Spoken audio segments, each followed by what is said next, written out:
Why, good evening, everybody. What's going on tonight? What's up, our Dominic? Good to see you. PM Collector Boy, good to see you. Bewildered as you are by your own 45 stream streak. I guess you just keep showing up. I mean, there's an easy way to solve that problem. Just miss a stream every once in a while. Take it or leave it. I don't know. What's up, Satellite Sun? Hi, everybody. Happy Tuesday. I'm a little off today. Happy Tuesday, everybody. Hope you're doing well. I'm doing good. Normally I go into the office on Tuesdays. I did not today. I am actually going to the office tomorrow for a special right before vacation work function that I'm looking forward to. We're gonna get burgers. It's pretty straightforward. But I am very much looking forward to it because it's a place I really like. Vacation coming up, man. Like, vacation is bearing down upon me, and work is work is a weird sort of unmanageable that's kind of okay. It makes me feel better about what's going on in a way. Yeah, vacation for y'all too. What's up, Eva? Things got so bad with one of our projects that we're just like, look, we can't. We'll get you stuff when we get you stuff. And that's basically all we can do. So it actually, in a way, takes some of the pressure off, because I was really worried about getting stuff done before I left for my vacation. But if it's just impossible, I mean, might as well relax a tiny bit, right? But yes, I've got one more day of work in me. I'll be in the office for it, and then I'm setting off on my annual venture to Japan. What's up, Ms. Roy? Good to see you tonight. And Fury Fighter, good to see you. Hope everybody's doing well. I'm very excited. I'm very excited to be heading out.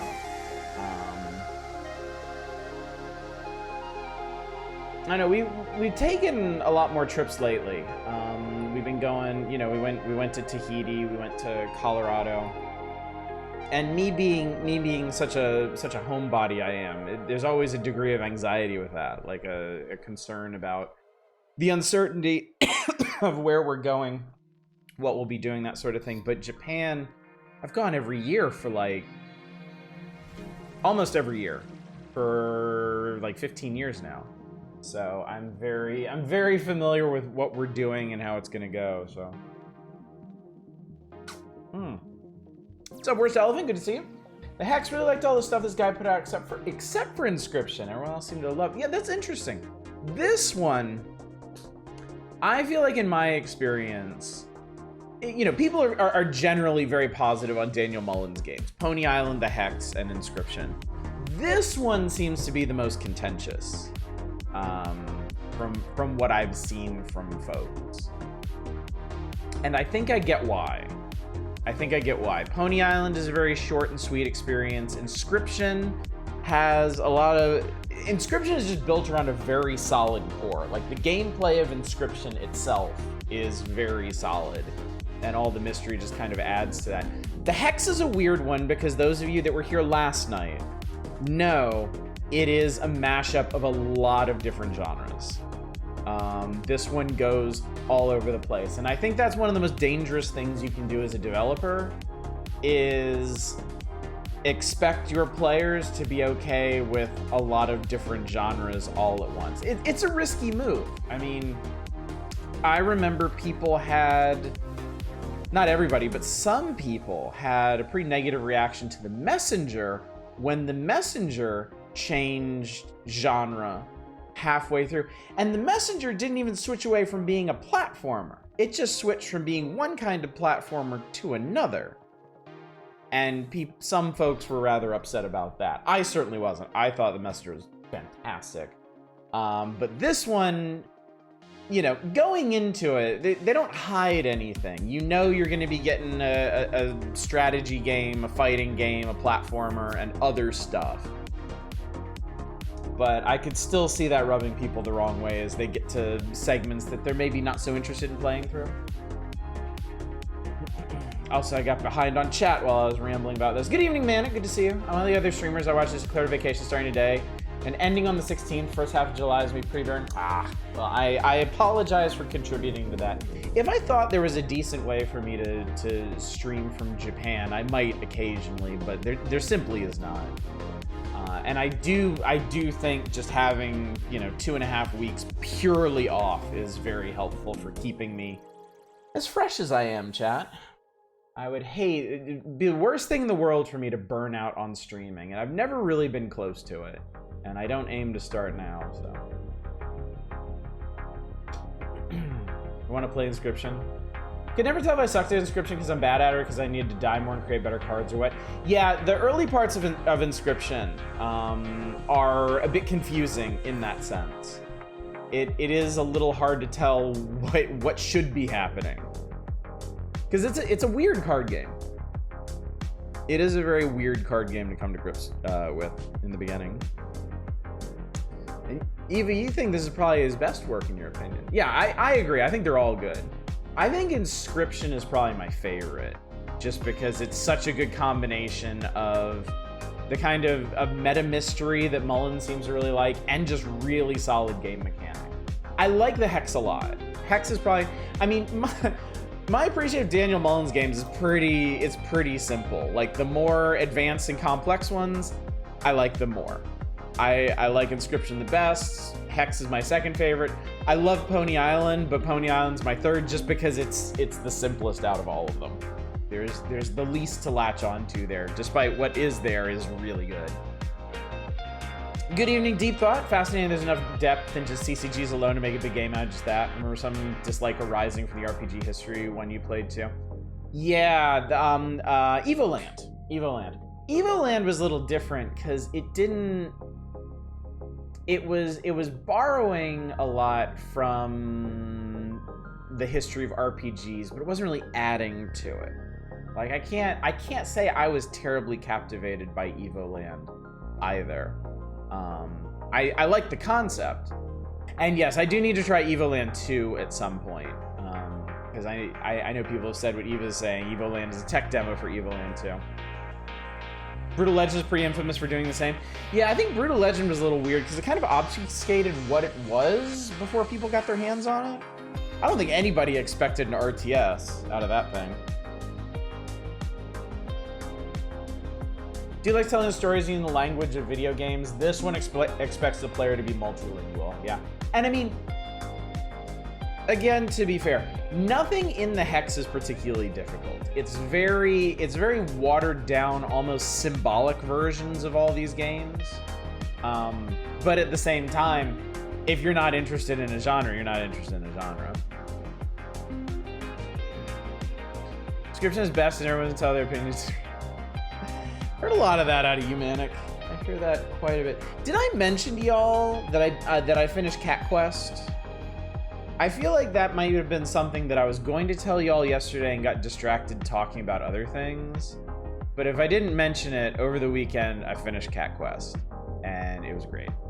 I enjoyed it thoroughly. It has a Mew game. If you wanna keep rolling with your stuff from the first playthrough, and additional difficulty modifiers. I'll probably do that at some point, but yeah. I think when I get back from Japan, I'll probably launch into Cat Quest 2. It was good. I remember you mentioned that you finished Riven. Wait, did you? You either mentioned you finished Riven last night, or I saw that in Discord and got it conflated. But either way, congratulations. I'm happy for you. New game pause. Cat Quest may have done something that no one else has really been able to do, which is kind of soften me on puns. Because by the end of Cat Quest, I guess Dragon Quest has as well. Dragon Quest Builders specifically was probably the first step on a journey that may very well have no end. But Cat Quest was definitely another step in that direction. What's up, Two Hit? Good to see you. Appreciate the way Cat Quest finished. I was actually initially expecting the plot to be a side plot rather than the main story. The story in Cat Quest is surprisingly good. And they've actually got some really solid side quests as well. And some really, really funny secret stuff. And some really interesting secret stuff. Like, Cat Quest really is the total package. Ever played Aqua Kitty? I have not, no. Soften you on what, puns? Only a little bit. Don't take this as an opening. I will still moan and groan at most of the ones that surface out of chat, but I am softening a bit.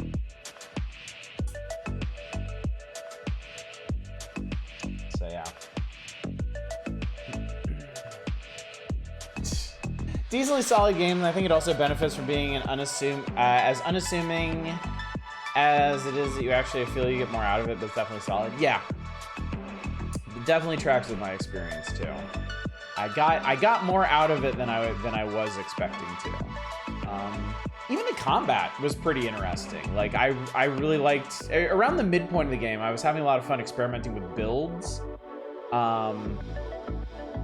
Different equipment pieces and magics and whatnot, and I ended up with some really cool stuff too. Like 7 of them. Anyway, I think we should get to it. I actually have a plan tonight. There's something that I want to do. We're well past the halfway point in the Hex. There's 6 playable characters in the Hex, and we did 4 of them last night. So I don't think it'll take us too long to finish this tonight. And if we can, I actually want to start another game tonight that is in some ways weirder than this one. So if y'all are amenable to that, if y'all are amenable to tumbling even farther down the weird meta indie rabbit hole before I jet off for Japan, I got something planned for. Not Hylics, no.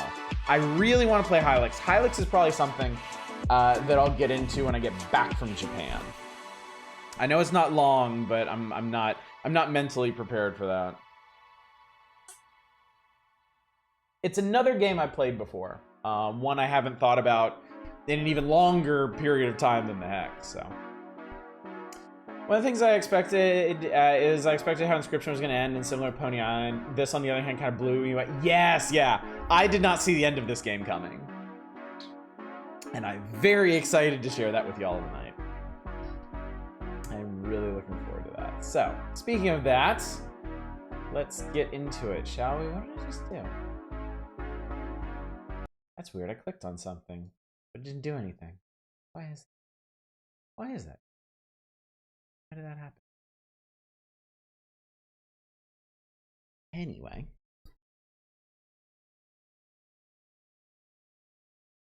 What's up, Arcane? What's up? How you doing? Local 4th of July festivities include a lawnmower demo derby, so I'm looking forward to that.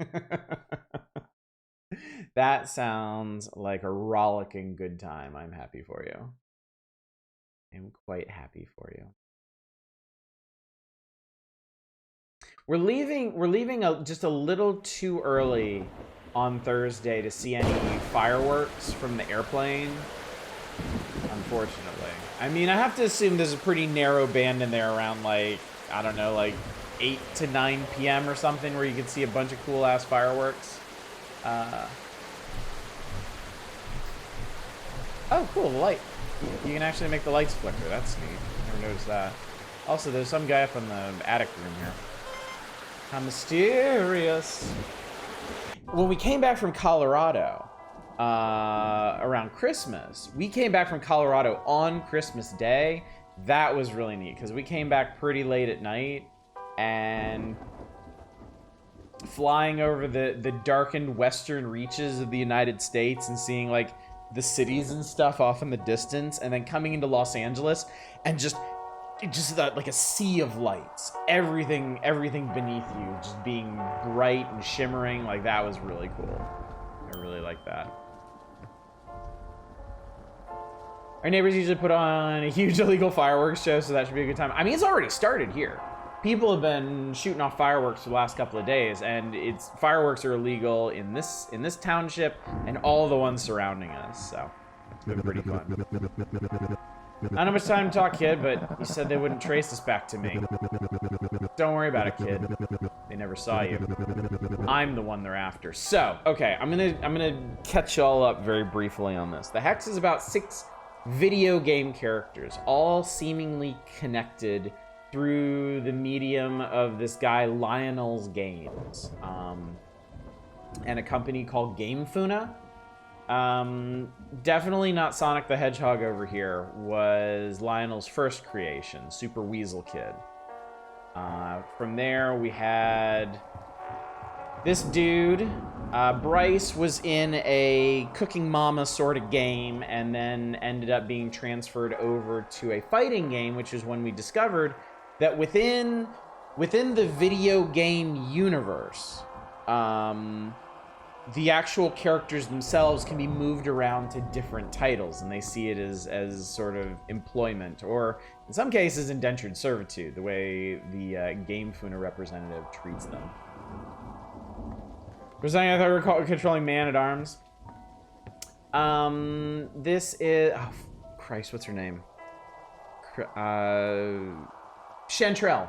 Chantrell, that's right. She made us she made us use Chantrell during the RPG segment. She got thrown... Eyes up here, buddy. She got thrown into the fighting game with Bryce for a while, before moving over to her own RPG series, which she did not want to be in. She wanted to be out of that, so she sabotaged it from within, using help from the villain of the game. But she was punished by game management for that, and the villain of the game was put into her mind, which, during her segment in the Hex, she had extracted. Now we are playing Lazarus. Lazarus was a party member of Chantrell's in the RPG. After her betrayal and the shutdown of the RPG series, he became a Space Marine. So we're gonna find out what his history was like. We're also missing Rust, basically a guy from Fallout, a Fallout like tactics sort of game. His story was particularly tragic. His game was modded all to hell and thoroughly corrupted, and in all that, he lost his son. The only character we don't know anything about is, naturally, the mostly unrendered character with a big question mark for a face. I'm guessing you don't have much to say. Big surprise, why do I bother? Current guy, Mega Man or something, right? He was an RPG knight, a conventional RPG knight repurposed into a Space Marine. Yeah, the real tragedy of Russ is he didn't realize he was a fictional character. Do you know what this is about? I think so. If this goes south, being your swordsman wasn't all that bad. That's kind to say. Now, all these characters are gathered at the 6 Pint Inn now. According to the innkeeper, someone is going to commit a murder tonight. However, we're starting to see the connections between these characters, and they seem to know something about what's going on that they haven't really voiced yet. I've got a feeling you know who's at the door. I don't know anyone. All right, tough guy. You need to hide, Lazarus. You don't suppose it is. Go to the kitchen. Okay, so someone came to the door, which I believe is over here. I don't actually remember. I'm actually trying the vending machine real quick. Hey, I opened another soda machine, and I found a portal? Lionel created a Grunda. Lionel taught it to behave. Lionel shut off the power while GameWorks was trying to save. Lionel created Grunda. Lionel taught it to behave. Lionel shut off the power while GameWorks was trying to save. Weird one.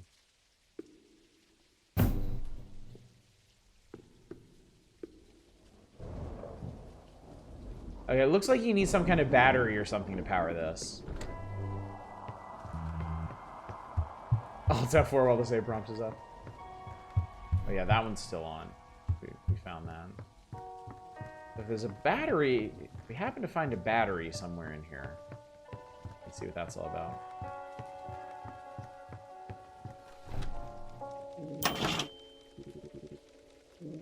Somebody's talking.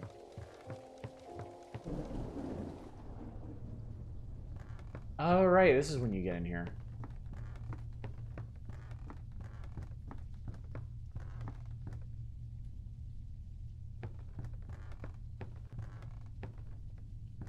Is there anything? These wheels do something too, but I don't know what. We would need some kind of pattern for that. Hit the fart button again. Done and done.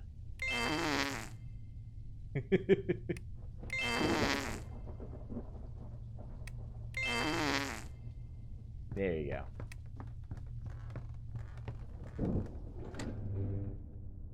Ah, yeah, this is weapon storage. Oh, I think we need this. Suppose it's come to this. No more hiding. So this is, okay, most of these weapons are from the Fallout game. This is Rust's weapon. This is the alien weapon. This is the Raider weapon. And then this was his sword. This was Lazarus's sword when he was in the RPG, if I remember correctly. What's Rocky Hollow? Rocky Hollow. Oh, Rocky Hollow. That would be one of the holograms, but I'm not sure which one it would be. The hologram Rocky and Rust room? That makes sense. I think I'll check the kitchen next. I wouldn't. Oh, look at this. Today's special is hot pie. Is that what you do now, Bryce? Hot pie? Now, why would a space marine be in the kitchen? If there were, I bet it'd be a good time to come out guns blazing. Speak of the devil. And we have been speaking a lot. What have you got there? A gun? I thought you were a sworn knight. Oh, that's right. Your pal Chandrell put an end to that. Shoot him, Lazarus. Ah. You should think that one through first, Space Marine. Oh, yeah? Yeah, Vicious Galaxy was a light punishment compared to the one you'd get for harming me. They will tear you apart, bite by bite. Man, you'll wish you were still in Vicious Galaxy. So what's it gonna be, pal? Kapow! Vicious Galaxy 2 or something like it. So that guy that we maybe just plugged is the manager for GameWorks, at least within the games. Judging by the turbulence, I'd say we're almost there. Everyone's completely clear on the plan, right? Our goal, the artifact. We do our parts to get in, we navigate to the objective, we get out. You remember the layouts, right, Moji? You know that he prefers Junior. Moji was my father's name. He was weak. Right, Junior. And yes, I remember exactly. And Jay, that security complex? Yeah, hack the security, get through the main gate. Lazarus, you're a switch hitter. Yeah, I know. Stay flexible and assist where needed. Just checking. Well, I'd ask if you're all certain about this. The time to turn back is long past. Battle-hardened Moogle, yeah.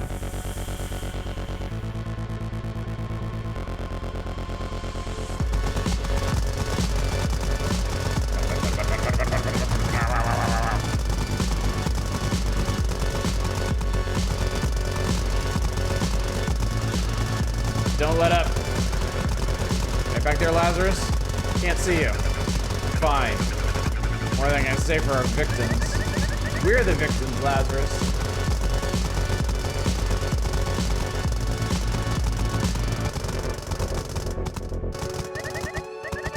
Quite the welcome party. I didn't know there were this many bodies in the whole facility. It's almost like they were expecting us. What if they were? After not having doubts, Jay. Oh god, they're shooting. Kill the armed ones quickly, they're dangerous.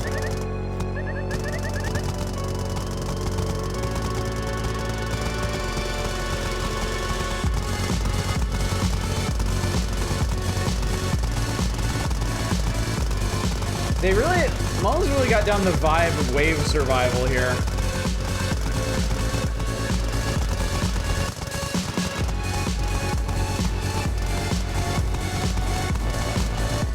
Who is Jay, a Grunda? No, I think the squad leader is a Grunda. Jay just kind of looks like an old guy to me. He's not an off-brand Moogle like Junior.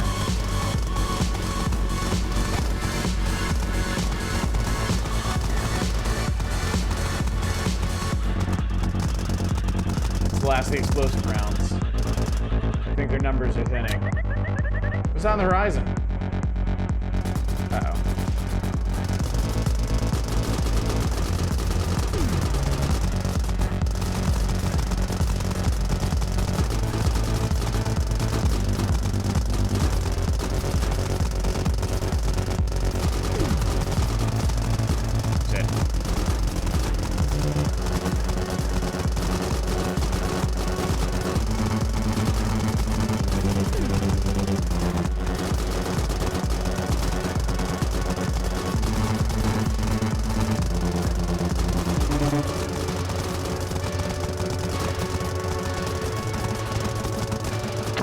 There we go.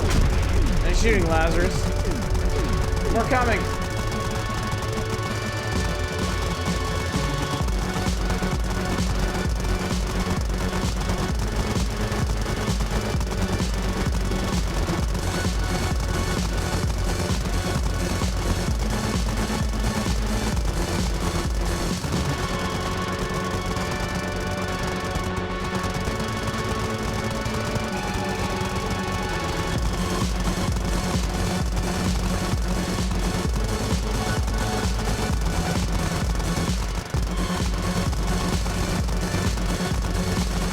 Knowing what we know about video game characters in this reality now, I feel kind of bad for all these dudes we're just gunning down. I think we're clear to move out. Everyone move to your stations. I'll be waiting at the main gate, keeping an eye on the ship. Junior's clearing the barracks to prevent flank, and Jay's downing the security. Some help would be great. Sure, but there's more action where I'm going.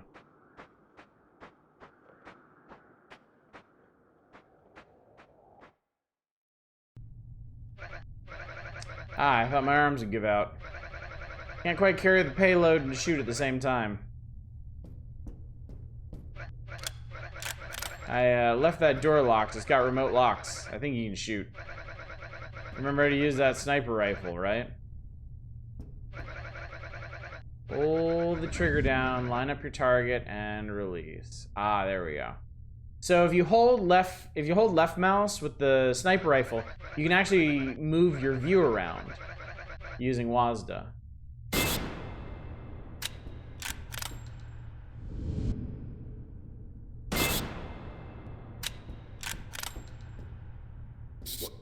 Oh shit.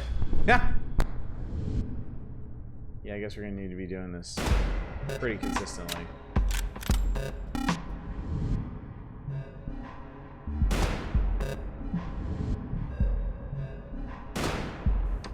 Okay. Clear out the rest of this riffraff so I have a clear path. Take any chances with this thing. Alright, so we gotta take out all the snipers. Which means getting a better fighting angle on that guy. I really like the animation for this part. Not all top-down games are animated particularly well, but this one really is. Music is quite Hotline Miami.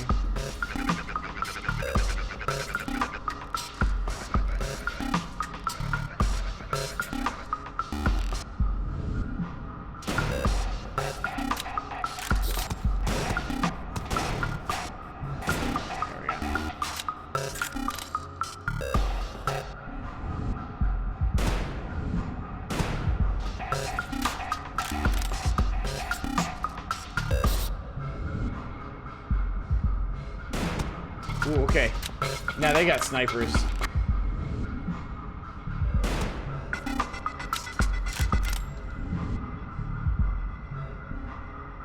that guy's back behind there. Okay.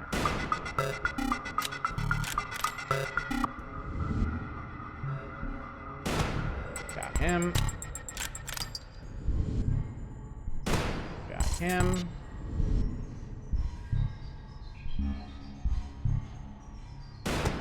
Him. And now I think we need a shot from the back of these guys. There we go.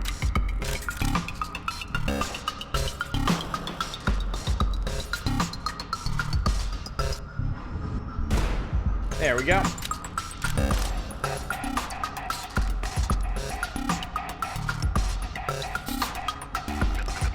Security center is clear. Almost there. Wiggle, wiggle, wiggle, wiggle, wiggle. Here we go. Just have to hit that button.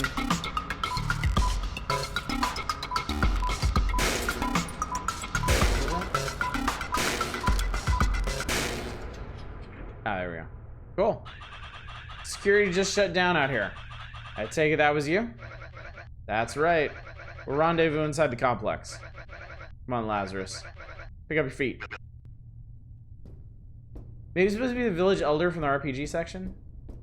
Maybe.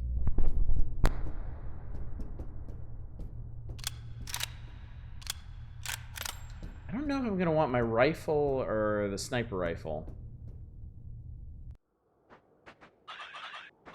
Nice work. I think Junior might want... Hey, Lazarus! I got an extra shotgun over here. Pop some aliens, other side of the courtyard. Pop some what's? Hey, what's up? Take that shotgun. You'll need it. Cool. Take point, I'll watch your six.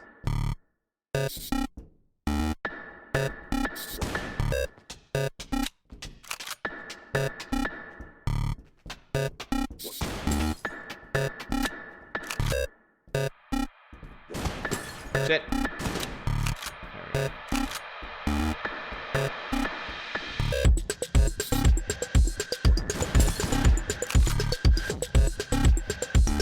This is actually kind of reminding me of Hotline Miami and how much I enjoyed that.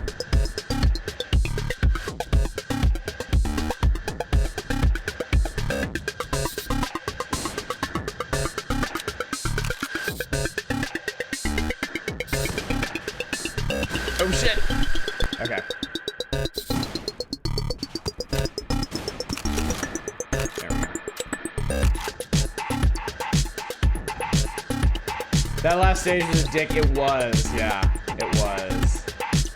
Honestly, I didn't like the hospital. You think Jeremiah overdid it a bit? Focus on the mission, Lazarus. Get back down here. That's Rust.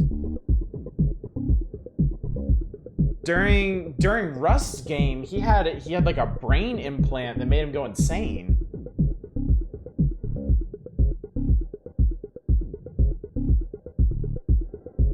Is it? Wouldn't it have to be? I wish I could read these. That's weird. The Raiders got those too. I suppose it could be a random NPC, but it feels like a weird thing to include if that's the case. Oh shit. There we go. End Eve alert, chat. Brace yourselves. I have a kleptomaniac disorder. I wish there was something I could take. Oh, fuck. Okay. So we can get up out of that. There we go. I need to use this like a melee weapon. Clear all the beds. We don't want any running up behind us. It's true. Music is a freaking gem. Dude, I know! It's so good. One of the things I love about the Hex is it really nails the vibe of each of the game genres that it uses. Shit. Oh man, that almost worked. There we go.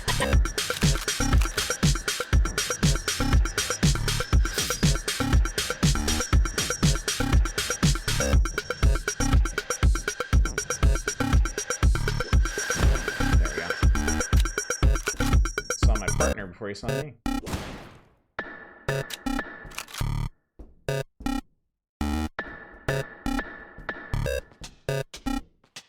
Feels like a good Flash game from the early 2000s. This one might be tricksy. Okay, that's 2 down. That guy didn't even fucking notice.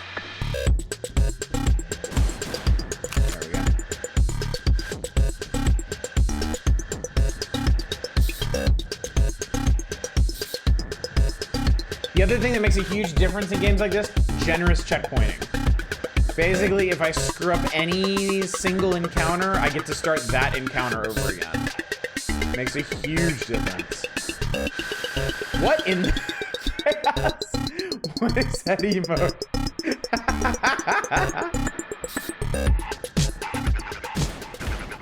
Hey, Junior, I think they're surrendering. What?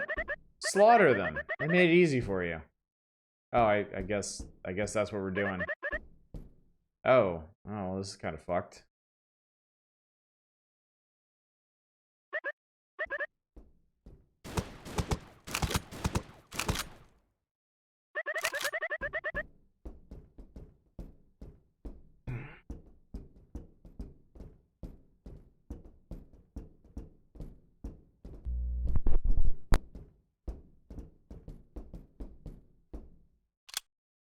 I feel like sniper rifle.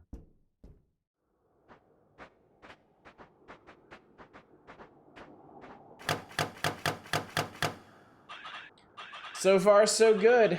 As long as our man on the inside does his job, we might just get away with this. What are we waiting for? Let's go. I'm not sure I can do it. What? Lazarus did all the shooting in the security compound. I just hid. I'm a coward. I'm not sure it's entirely... You know what this means, right? What we agreed to? Oh, Mir. I should have stayed as a janitor. It was safe. It was... Oh.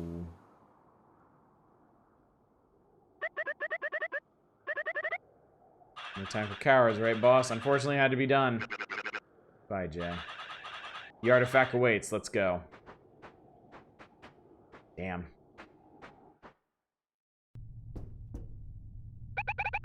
I beseech you, please stop here. We're all game characters, aren't we? We don't want to harm you, but we will if we must. Just put those weapons on the ground and walk out. Whatever it is that you're here for, enough.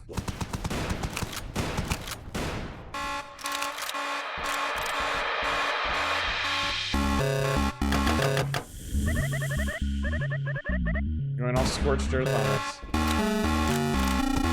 Sniper rifle might not have been the right weapon for this, but whatever.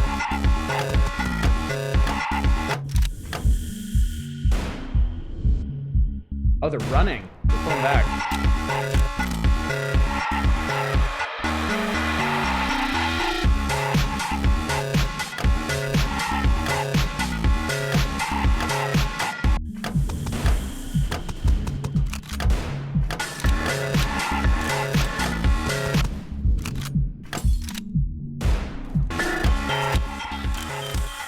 Damn it, we're off course now. Is there another way? If we can get to the elevator, maybe. Let's press forward. Hope our inside man does his part.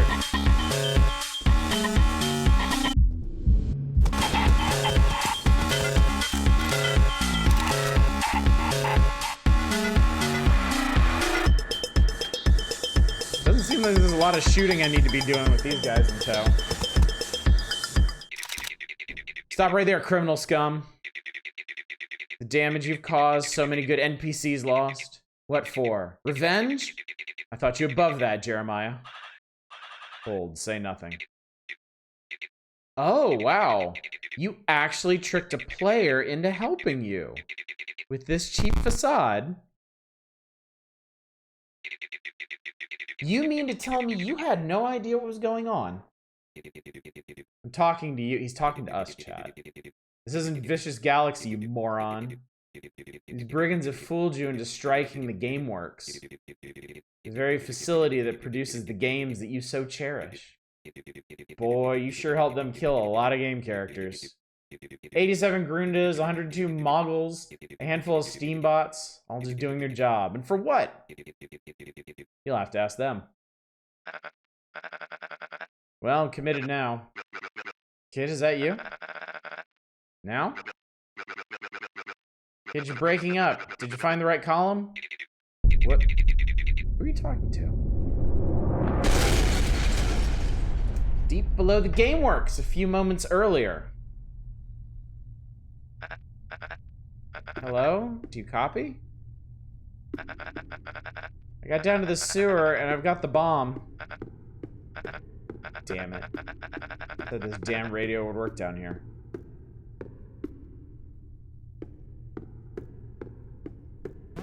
Ah, he can jump. Boop, boop, boop.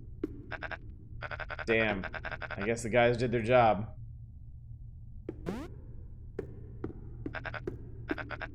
Right, they told me to blow column A. A? Two A's? This can't be right, can it?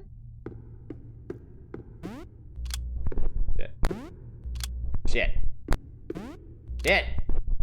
If you clip the edge of... Oh man, I can make that, can't I? There we go. Oh right. A, B? Well, that's definitely not what they wanted.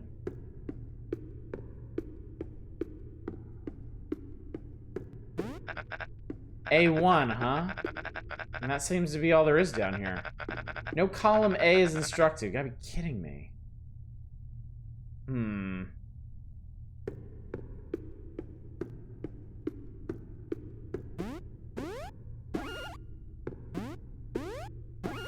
He can still do his triple jump too, which I think is really funny. What do you think, chat? A, B, A, B, or A1?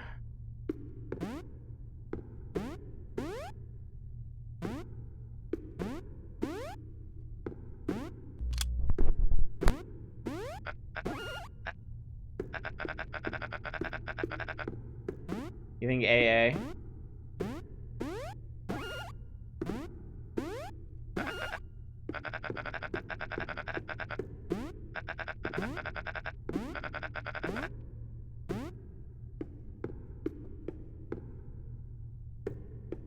If y'all think it should be AA, we can do AA. Go with A1. 50-50 shot. Also, good evening, Newhauser.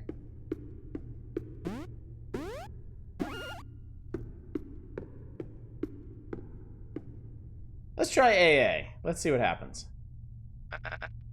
Oh man, I'm not sure about this. Should I plan it? What does he say if I do A1?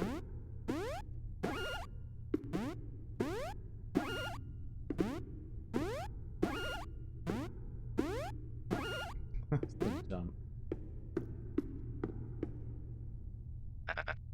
Gee, I'm not sure about this one. Name me indicates that this is area A, so you want column A. You know what? That's good. That's good logic. I like that. Let's do it. All right. Well, I'm committed now. Kid, is that you? You hear me now? Kid, you're breaking up. Did you find the right column? Hello? Lazarus? God damn it, was it AA? I gotta get the hell out of here.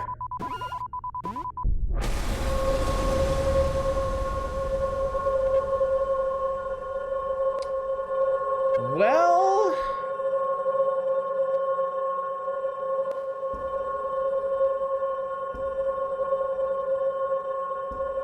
That's how Weasel Kid died.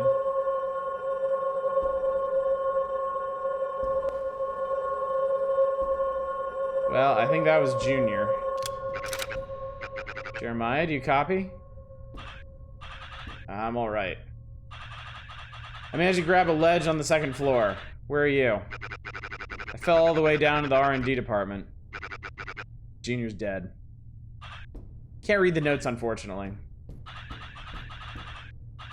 Make your way to the elevator north of where we fell. I'll meet you at the top.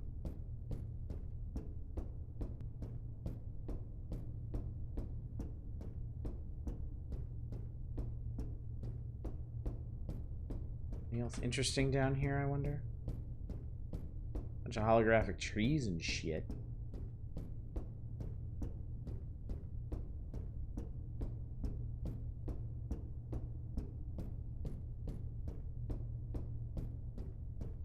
Here we go. GameWorks. Department for Continued Research and Development. Oh, hang on. That's how you interact with that. You get in there. I am now compressed.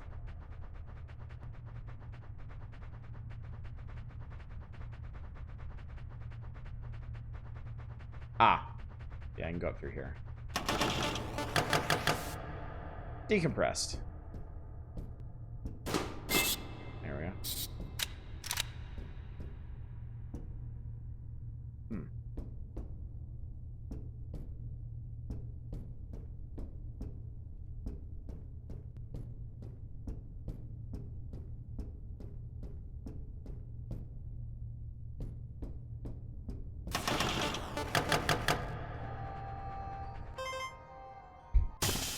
Now all of a sudden it's back to RPG mode. Pair of hideous slimes. This brings back memories. Hip shot. How much HP these guys have? Okay. Pew pew pew pew pew. What's up, Alceris? Game seems somewhat silly. Ah! You missed some rather high drama.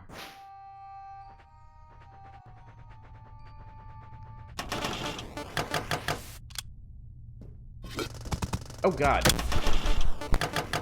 We've reached a point where we're actually switching between different game genres now.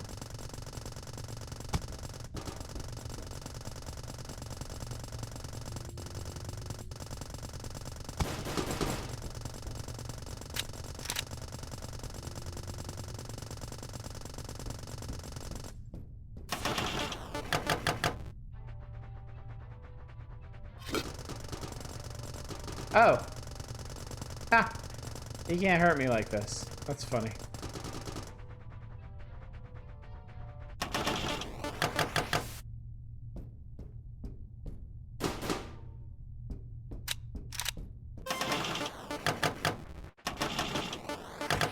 Oh fuck, he decompressed.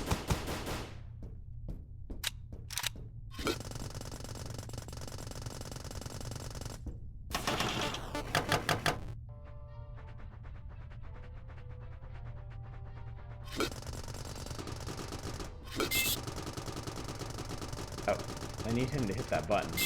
There we go. Okay, and then I can't go through there. So there's basically two different genres of game overlaid here. And the compression lets you switch between them. So like the lava prevents our compressed RPG self from moving through it, but not our top-down shooter self. Holy is this blue glow, child of mirror, hail its twinkles, let the light cleanse you. They are worshipping a turret. I think the idea here is that turret's gonna kill my ass.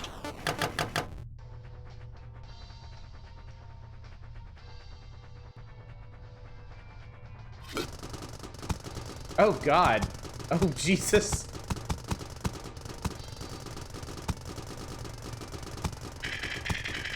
Bathe in the light, my children. Embrace the warmth of the shiny.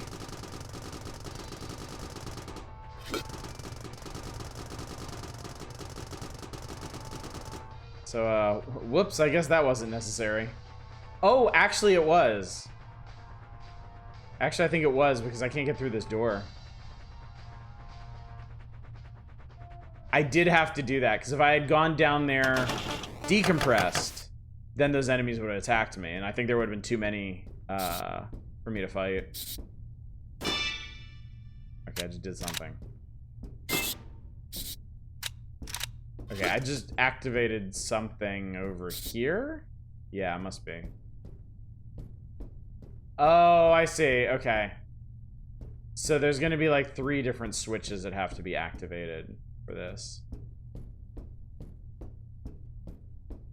I think I actually see what we do. Possibly.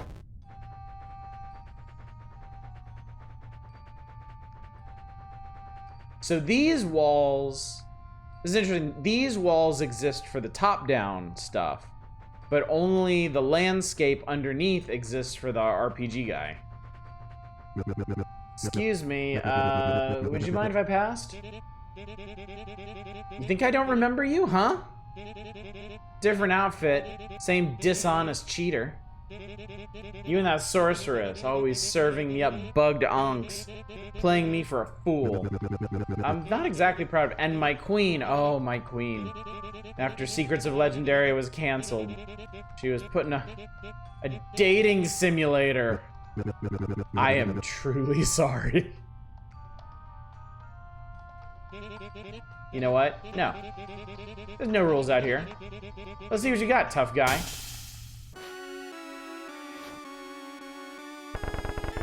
Jack is no longer content being your fool. That's right. I'm very discontent. This guy has 250 hit points.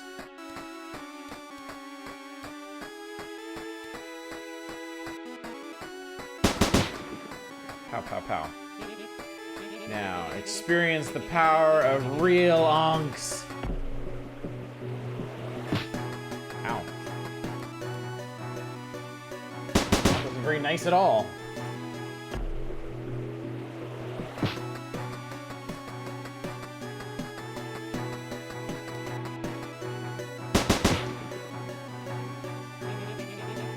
How about this smart guy? Great. 2 onks are your horrible buggy onks. One is pure. You want to shoot one of the bugged onks. That could be very damaging. Well, fortunately, I can actually see them glitching out, so. Also, they have clues down the corner. Like, this bugged onk has negative mana. And this bug donk has a bug name. So I'll just shoot the right one. We're gonna be dating the Sphinx right now? I know, right? I feel so disappointed. How about some more of these?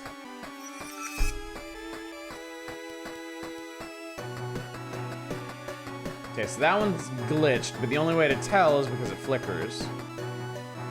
And that one's glitched.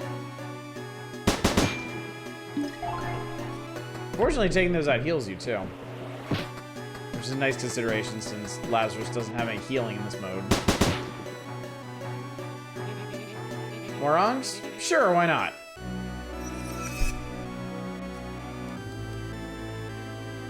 Okay, that one's bugged. That one's bugged. This one isn't.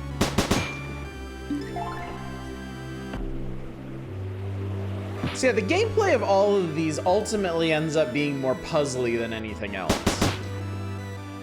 Like, yeah, this is an RPG, but you have so few options in it.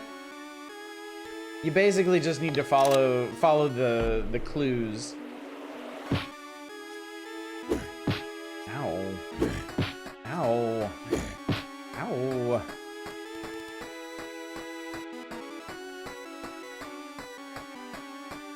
Yeah, those guys are glitched. Ding.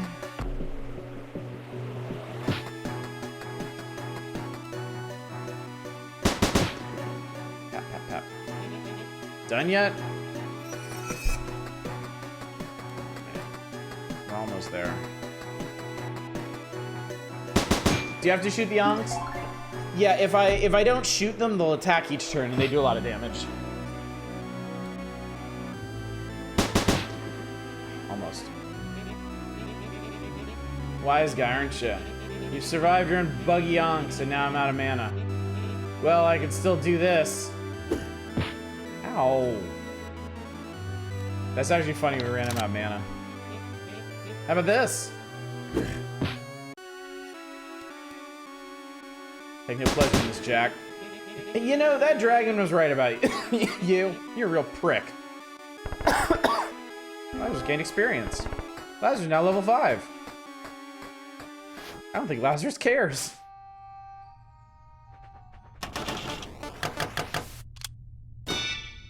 Oh, so that was that whole segment. The whole segment was just dealing with Jack.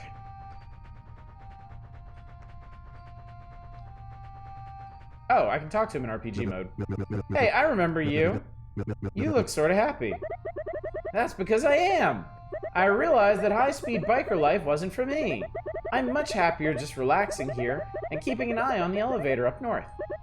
It's powered down now, but I heard you can get it going if you shoot all 3 orbs. Thanks.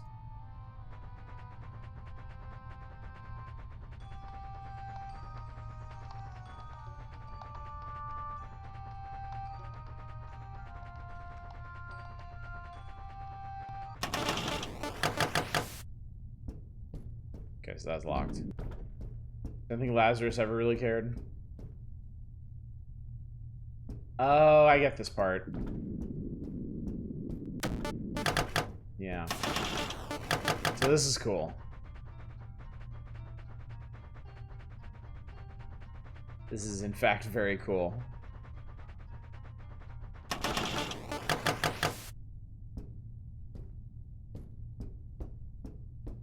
So which one of these do we want to end up on? Looks like the bottom one is an enemy, so.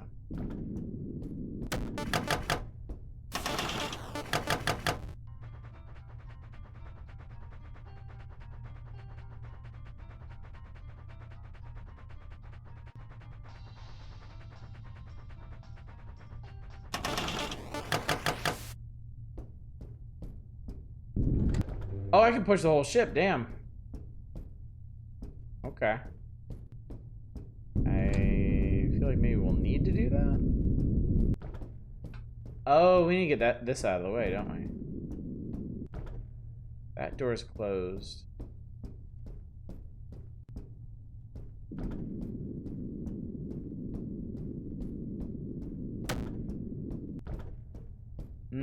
I get it. I get it.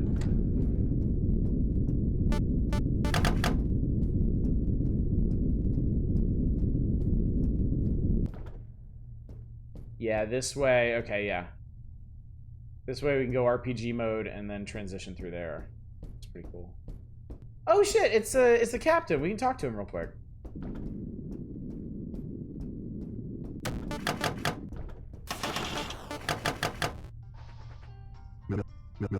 Hey, Captain Barney. How have you been? The eastern winds. The Sphinx brought word. You're still not, right? I've never been the same. Allow me to rest. So you're not fully gone. The Great Kraken.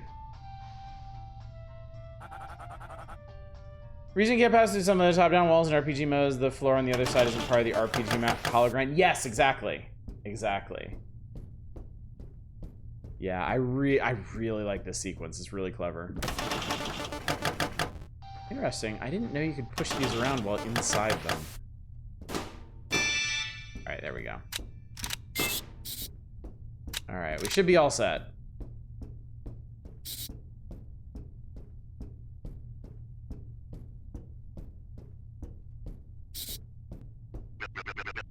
Do you copy? I powered the elevator doors. Waiting there now.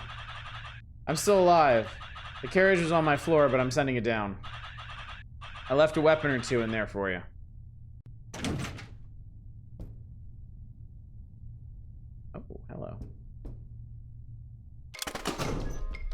Oh, this is sweet. I made it into the elevator. I'm feeling quite nauseous. Stay alert. I'm up on the 2nd floor. If you make it up here in one piece, we may still have a shot at completing the mission. Hey, come out with your hands up. Or my Grundas will tear you to shreds. No one is surrendering.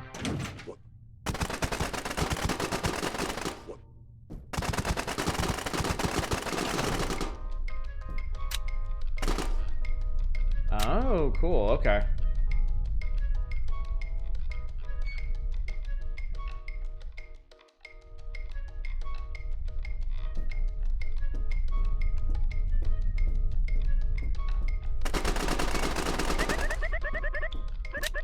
Surround the elevator. Move into position.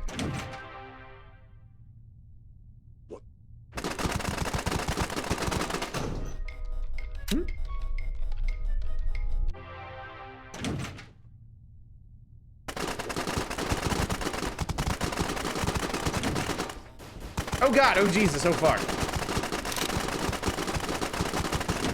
Oh man, I almost ate it there. Wow, they were not fucking around in the lobby. Confound you! Defense forces, ready yourselves. Protect the game works.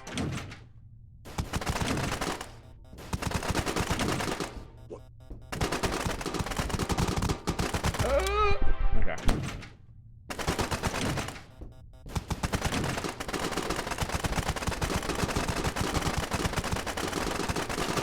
I mean, as much fun as it is to go akimbo like that, I think it's just safer. I think it's just safer to, like, gun them down one at a time.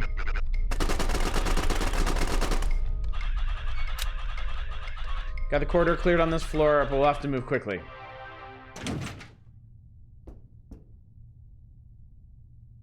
Department of Non-Player Characters. Lazarus, it's good to see you. Wow, you were busy up here. Let's hope my work is done for the time being. Time to move.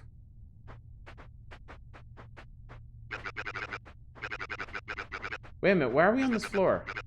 You said the artifact was on the ground floor. Thought you never asked. The ground floor is flooded with hostiles. I've had time to reinforce the security detail. So we're making a detour. So, do you have a plan to get past this door?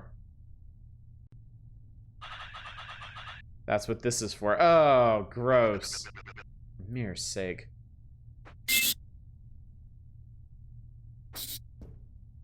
I don't know what that says.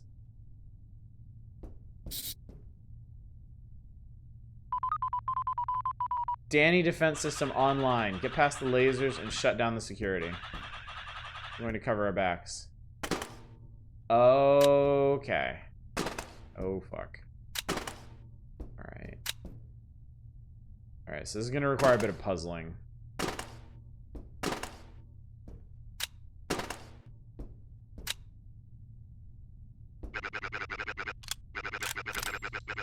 Especially Jeremiah, but what exactly? Nah. I don't think I actually want this. Yeah, give me those back. I like them.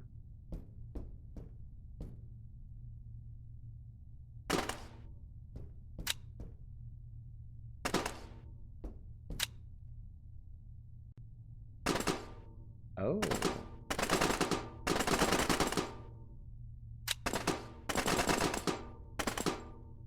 Oh god. Of course. Of course.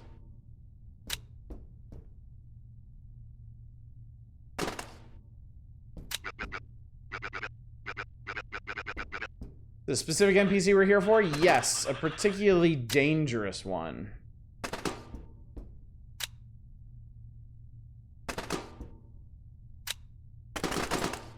There we go. Oh, Jesus Christ. Ow.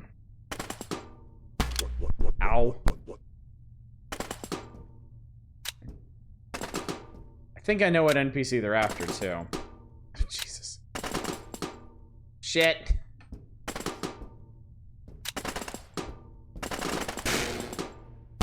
Shit. Maybe I should have switched back to my rifle.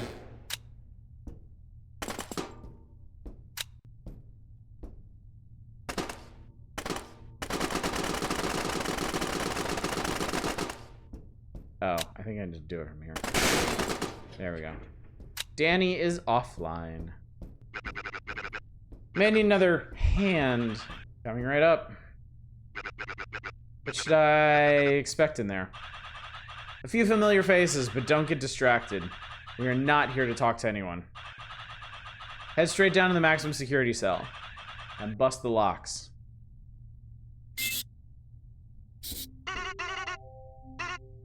Okay, you? It's you?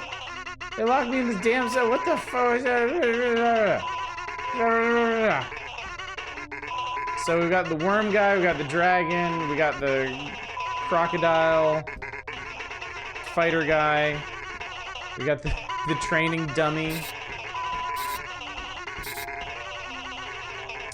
Yep.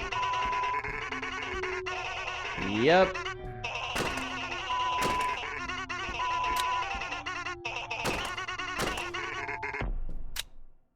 There you go.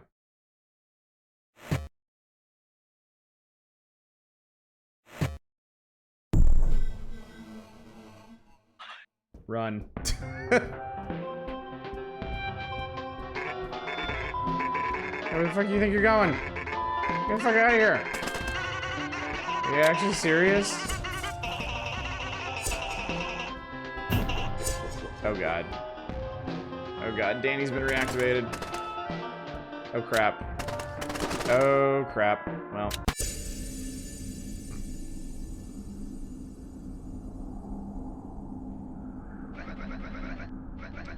That last mission, so much blood. Can you believe how much that Gargoyle bled?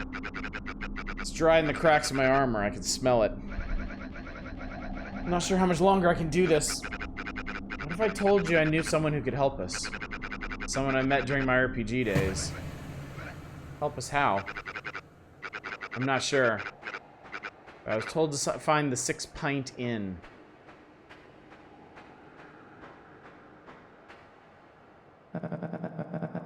Are you here to meet him too? You must be the Space Marine. You're as tough looking as I imagined. Quiet. Someone's approaching. I'm glad you could both make it. You're here because you have certain misgivings about the way you've been handled. I'm here to offer you both a solution. What's our role in this? We'll be undertaking a deadly operation to steal a most important artifact. What's it do? With your help, it can open a portal. A portal. Portal of banning some fucking bots. Lazarus, did you make it? What? You've been silent for a while. I think I found the artifact. What are we waiting for then? Take it. Zabak, what happened to the artifact? So we've caught up to the artifact now. We also released that crazy clown-looking person who fucked up the fighting game and the Wasteland game. Oh, look at that. Hey, is this what you're after? The artifact? Does it matter how I respond? No. But let's make the best of it anyways. You set me free after all, I ought to return the favor. Let's see.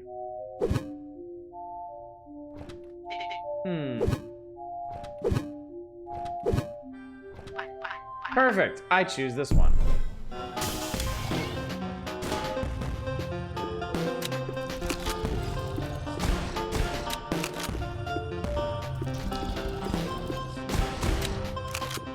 Some thanks, right?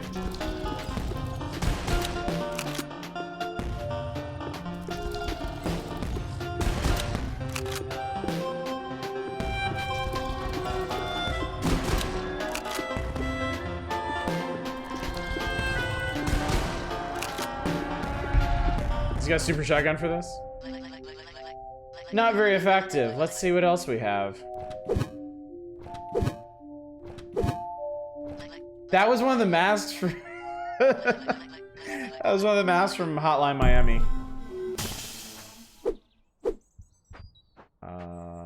100 left. Exciting. You can transfer to some sort of battle. Oh! I'm in a battle royale. Oh, shit. Ow. Okay. Oh, shit.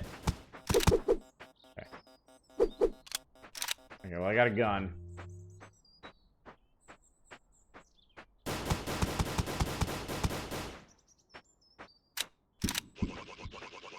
Best start running. That blue stuff will melt your skin.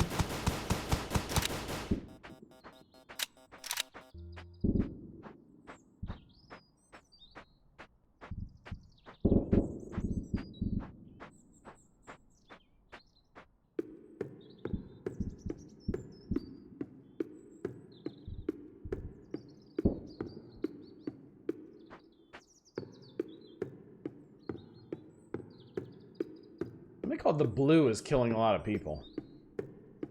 Somebody called the blue is killing everybody.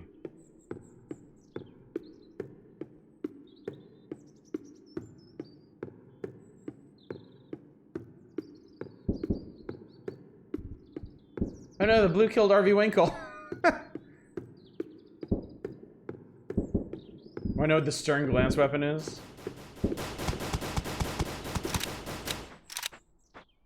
Oh, that would be the shrinking zone, wouldn't it? Never mind. Okay.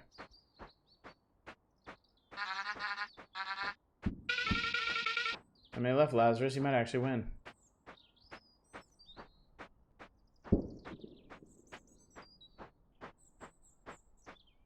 only 2 left. Me and somebody else. Ooh, the suspense.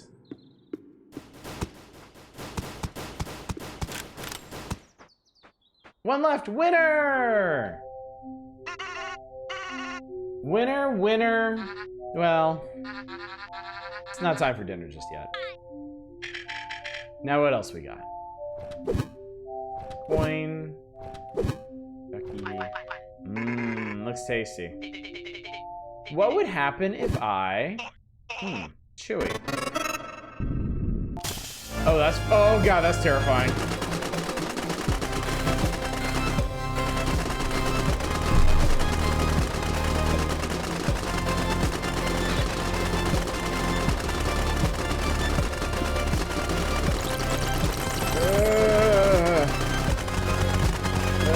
No, do not want.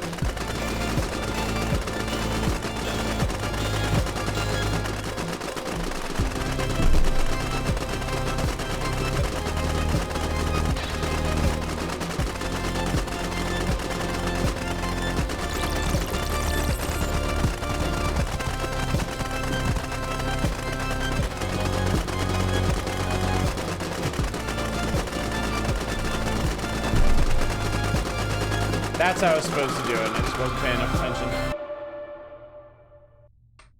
There we go. God damn artifact. Ding! Mission accomplished. You've got it? Let's get out of here.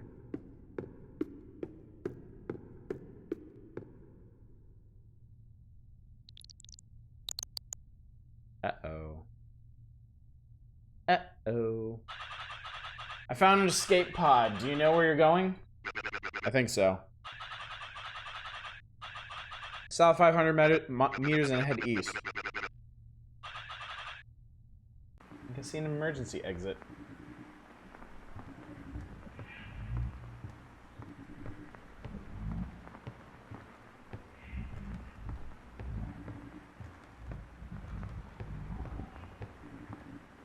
Artifact something.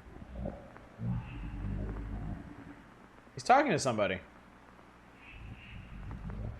Isn't that interesting?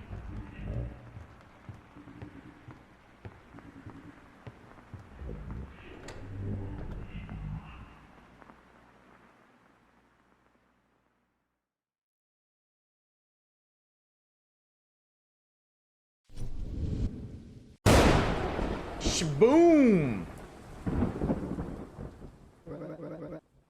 Well, there it is. The murder. You just saw it. Lazarus killed Irving at the bar with an assault rifle. What a neat ending to the story. Are you satisfied? No, I don't think so.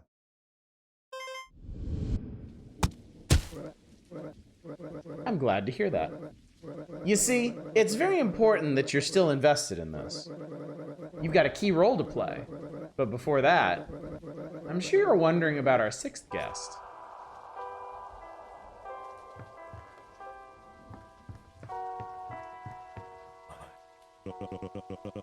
He taught me to fight. I suppose I owe him that.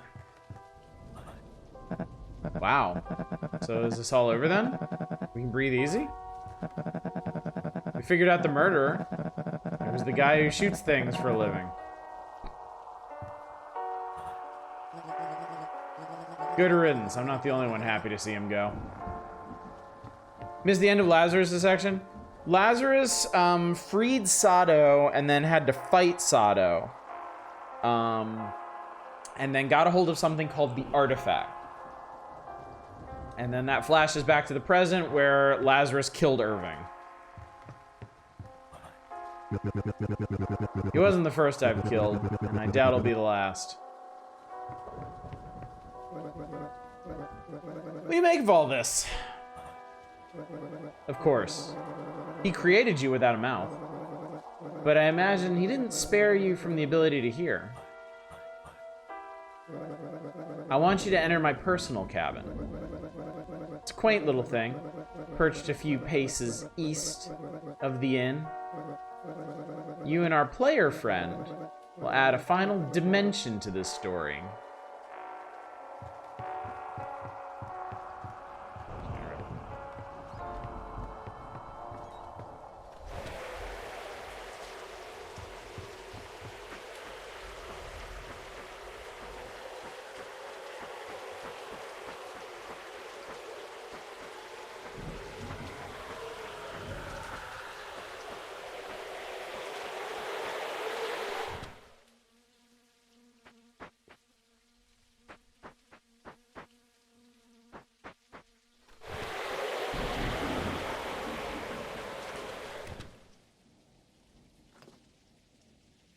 I got a trophy.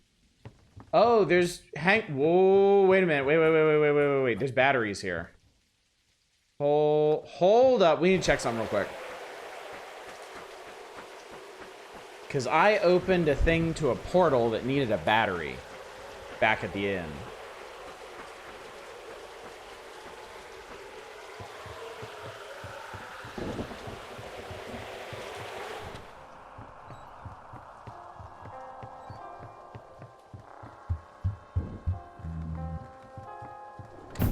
Here.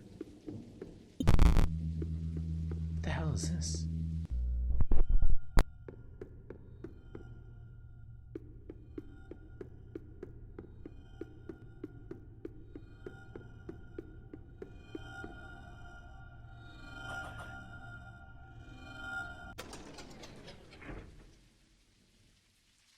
What the hell was that?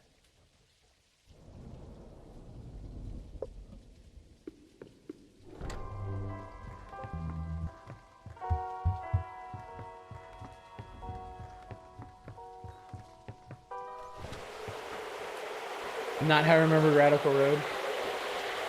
That may make more sense when we get once we get Six's story. I don't actually remember 6 very well. Alright. So alright. 20 soda recipes. Trust and coercion. Ancient rituals. There's a key.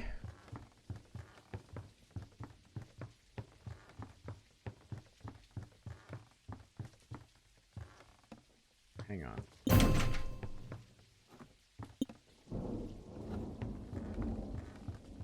Yeah, that is John, Saver of Humans.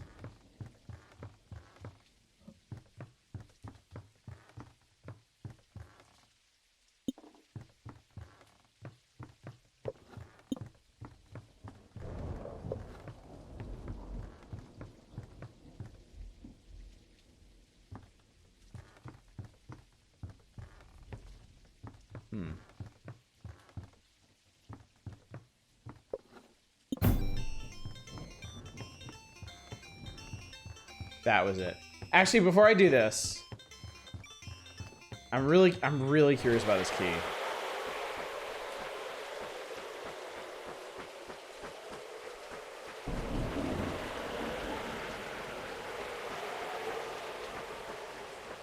Can't just give me a key and not expect me to go fuck around with it.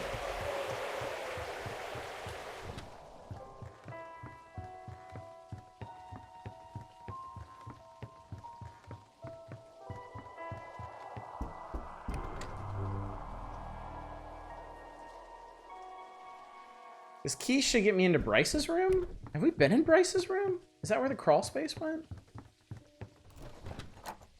Yeah, that is where the crawl space went. Okay. Well, then why? Maybe it's to get more coins.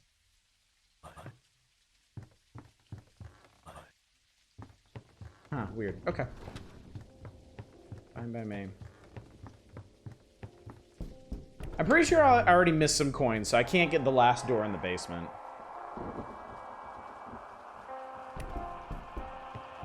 I was just wildly curious about that.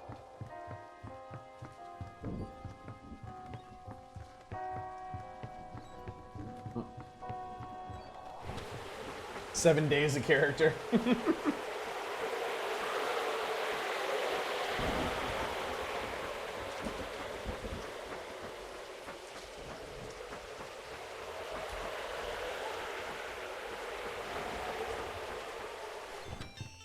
Alright, anyway. This sounds cheerful, doesn't it?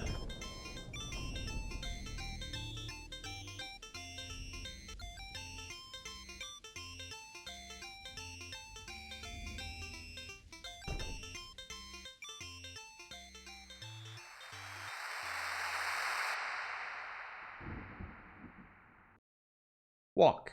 Magnum opus.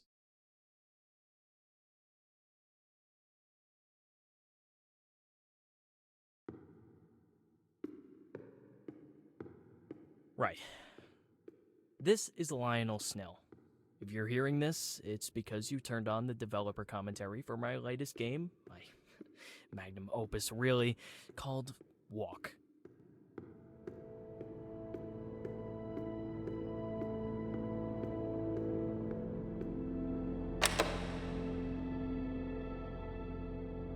The scene you're looking at is a model of my childhood bedroom. This right here is where Super Weasel Kid was conceived.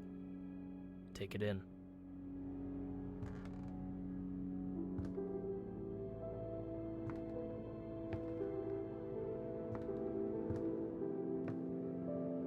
That weasel was my favorite pet. I called him... There we go. Yeah, you guessed it. Weasel Kid. This is a hamster. And that's Mr. Shrewd. Oh no, Mr. The Shrewd! two always made little squeaks and chirps at each other. I like to imagine they were talking. Shrewd would be this wise parental figure giving advice to Weasel Kid.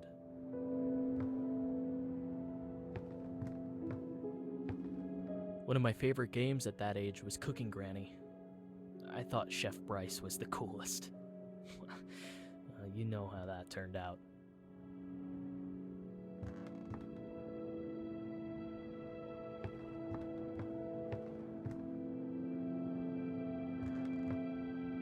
My original plan for Walk was to have it be an almost non-interactive experience. Just allow the player to explore and contemplate. Soda Poster I wasn't did some market interactable. research though, and well, that kind of game was falling out of vogue. Not much money in it, so I jammed in some real gameplay. I thought that since this is about my life as a developer, why not show the player what it's like to make a game? I mean, this is like a way dumbed down version of the stuff I do, but to the average gamer it's a challenge.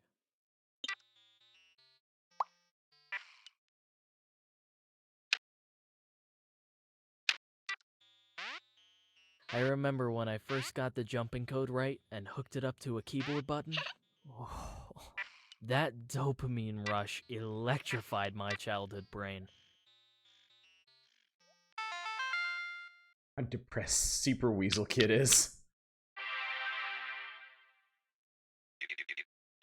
Hey there, I'm the GameWorks assistant, but you can call me Irving. Looks like you need a little help adding enemies to your game. I've got you covered, pal. Irving came as part of the GameWorks package. I was a little hesitant about using an AI at first, but he became really helpful.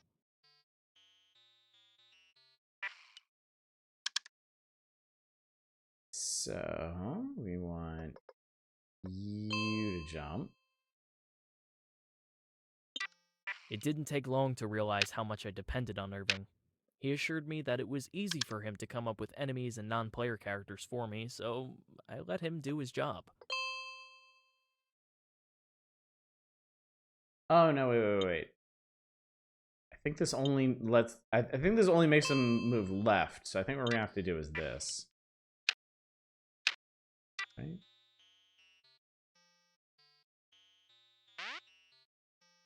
No, because then you can't go anywhere.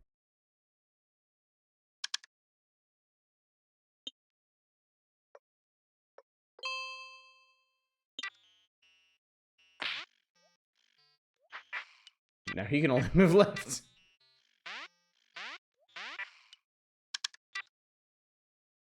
Oh, you can actually toggle that. Okay, cool. This is why I don't make my own games, chat. Irving told me we couldn't get the original Super Weasel Kid for Walk. Something about losing the files. Kind of a shame, I guess.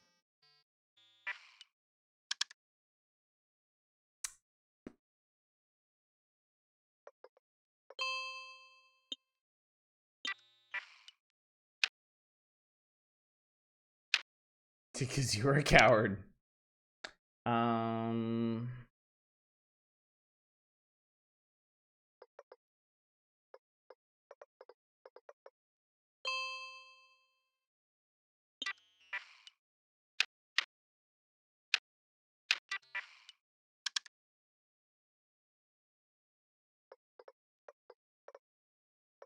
Oh, that's not gonna work.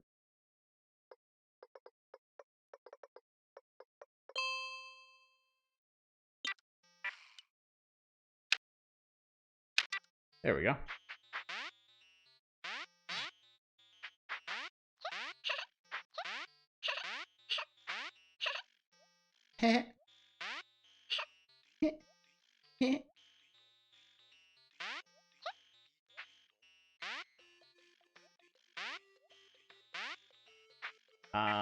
Let's see.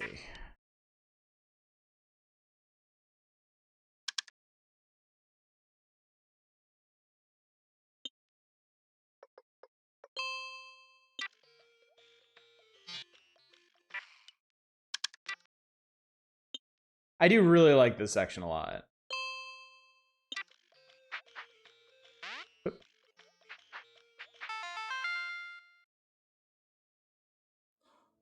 The success of Super Weasel Kid paralyzed me. I tried starting a few different games, but I kept comparing them to my big hit. What would people think if I put out something that was worse? That I had just gotten lucky the first time? That I'm a one-trick pony? Eventually, I settled on making a sequel. Super Weasel Kid, Radical Road. I tried to learn guitar, but I couldn't motivate myself to practice. There was something about the immediacy of game development that I couldn't get out of that thing.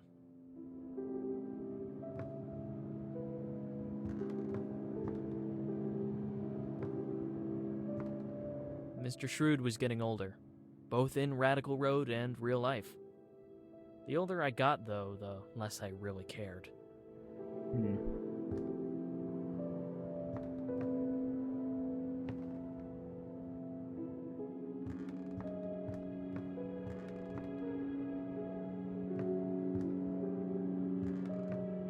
I'd been playing a lot of fighting games at that age. Always loved those. I wanted to make one, but I wasn't quite as talented as I would become. So that's why I just had to add combat to Radical Road.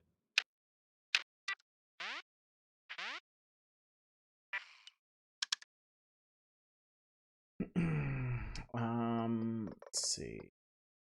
No. Gonna be like that. And like that.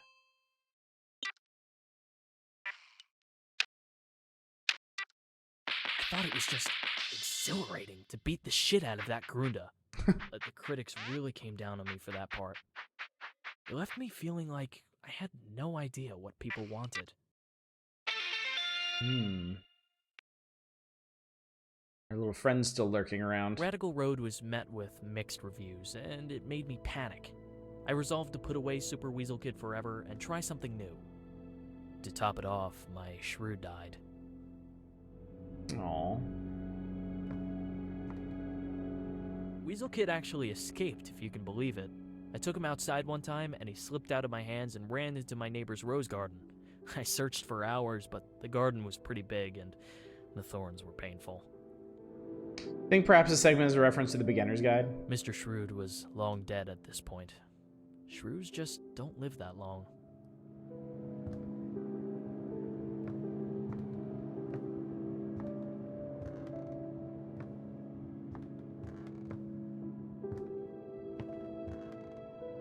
Getting darker outside too.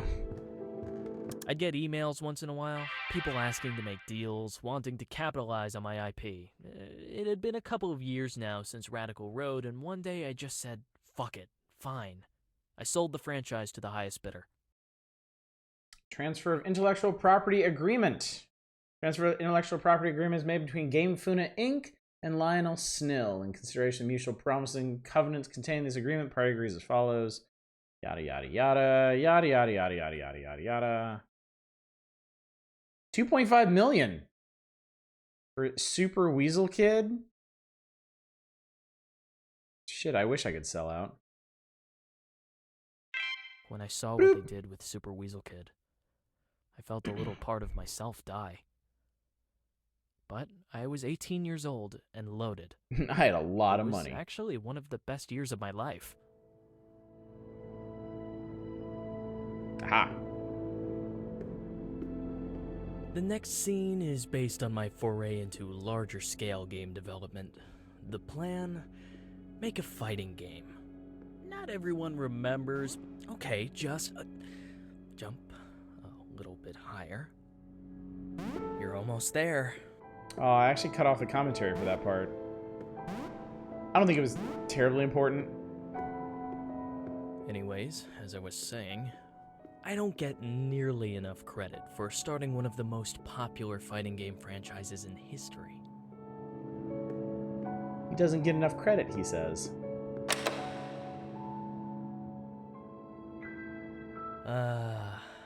It's a beauty, isn't it?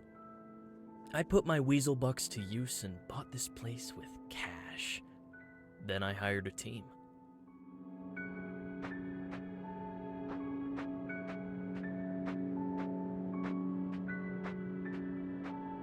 I hired my childhood bucks. friend Carla to work at my new studio. She was halfway through a degree in computer science, but I offered her a huge salary. Hard to say no to that.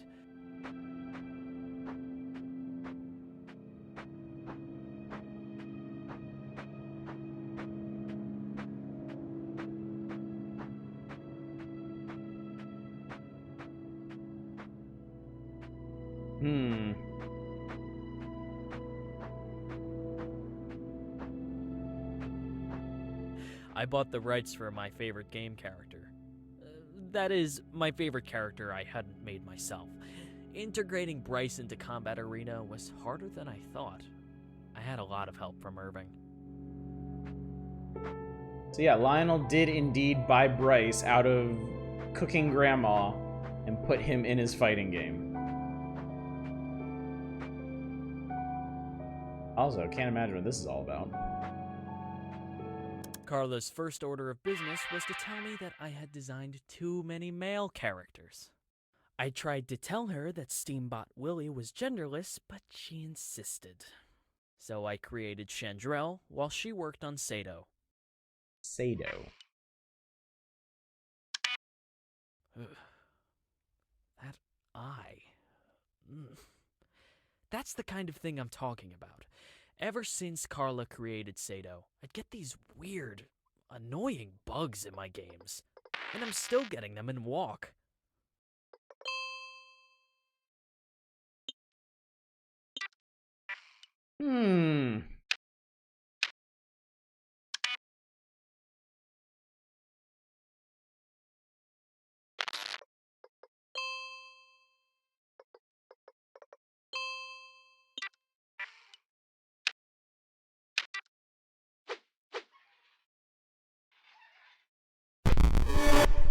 not exactly sure what Carla did while she was creating this, you know.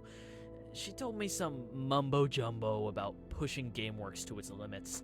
That character was eerie, to say the least. What was Carla doing?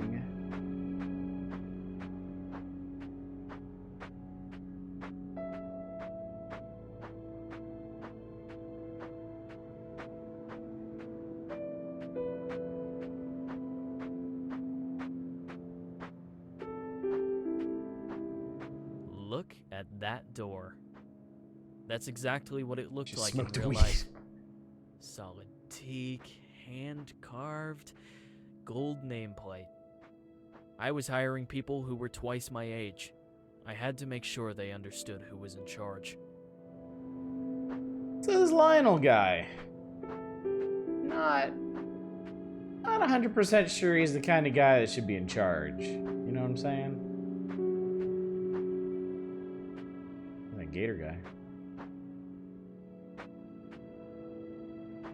Making Combat Arena gave me my first glimpse into the, well, to be frank, the stupidity and immaturity of gamers. Every damn day we got complaints about how this or that character was overpowered, underpowered, too boring. Ugh, I never wanted to work on a fighting game again.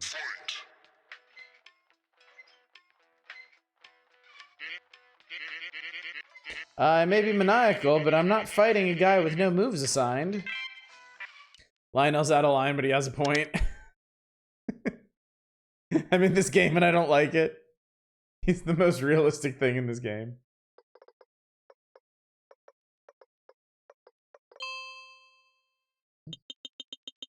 Yeah, there we go.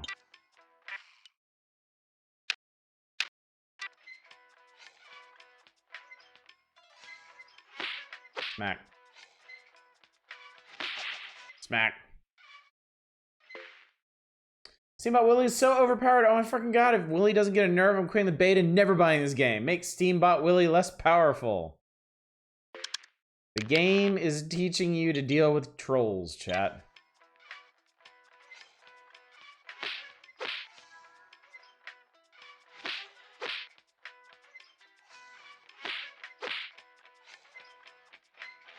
There we go. Perfectly balanced. As all things should be.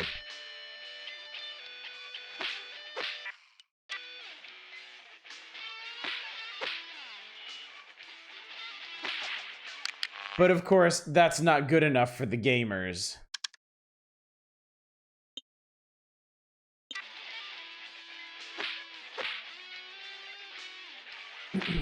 Can't let their not favorite character win after all. Perfect. My favorite character is Steambot Willie. You made him trash. I want to play Willie again. Make Steambot Willie better. Okay, well. Oh god, it's a different character. Oh god, what's this? Expletive.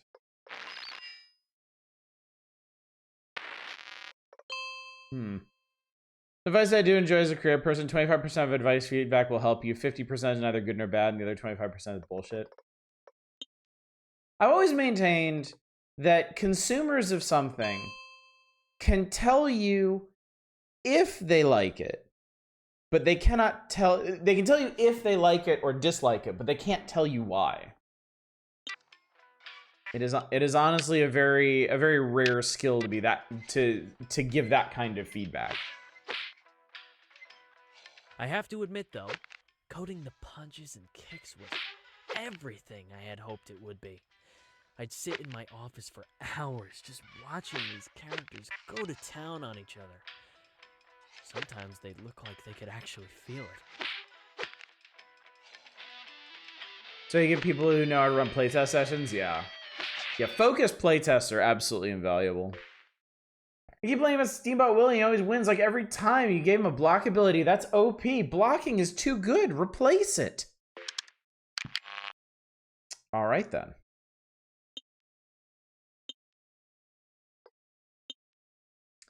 Let's see here. You can't connect these to each other, can you? Oh shit, you can. Ah, nice. Blocking is fine, they need to get good. Sorry, we're forced to learn the same lesson that Lionel learned. Whether it's a good one or not. Now Steamboat Willie tells you to go fuck yourself. Which, I mean, is pretty satisfying. Steamboat Willie is so boring. Give Willie an ultimate move. Hey, it's Irving. Ew. Gross.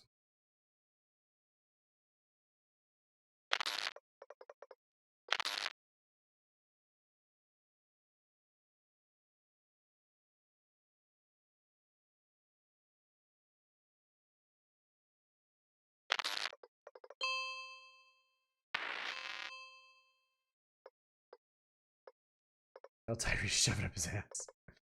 Make sure the ultimate move isn't too long. Long Super's a goddamn bane of fighting games. Yeah, I know what you mean. That was one of the things that got me to tap out of Mortal Kombat 11 after a while. Was, the, Fatal Blows, I think it was? Banned. Sorry, pal. Ugh, God, it was such a relief to ship that game. I hated it by the end. But since my fingers had touched it, it turned to gold. I still had my contract with Game Funa, so I sold the franchise for another boatload of cash. Money, money, money! Now that my studio was bigger, richer, unstoppable, it was time to take on something huge. An epic fantasy adventure that only a studio like mine could accomplish. Only his studio. This is when I made Secrets of Legendaria.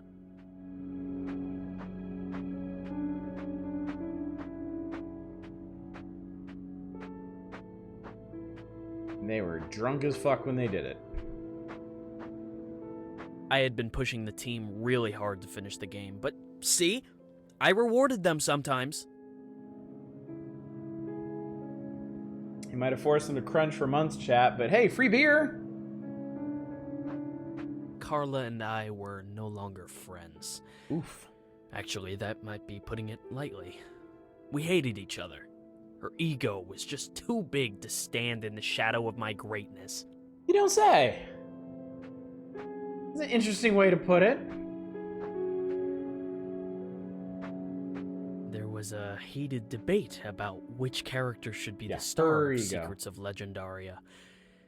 In the end, Carla won over the studio, so we went with Chandrell. Yeah, who cares what I think, right? Justifiably bitter. I want to work that into one of our games now. I want to get that parenthetical I into put something. everything into that game. I hired Justifiably the best bitter. programmers, the best designers. I burned through my fortune fast. But this game was going to be epic, goddammit. I paid the biggest gaming streamer to play it live, with hundreds of thousands watching.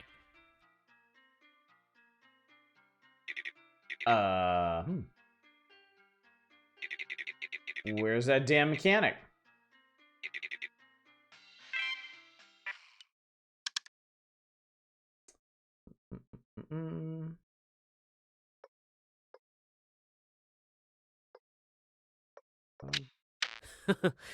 Yeah, you like that switch mechanic? Pretty cool, huh? Still got it. God.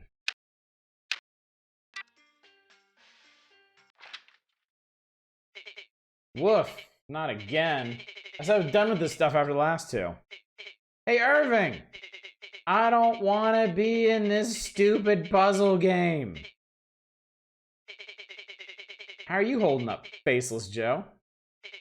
Dull? I figured. I'm guessing I have to fight that slime. You have to solve some brilliant puzzle to open the gate.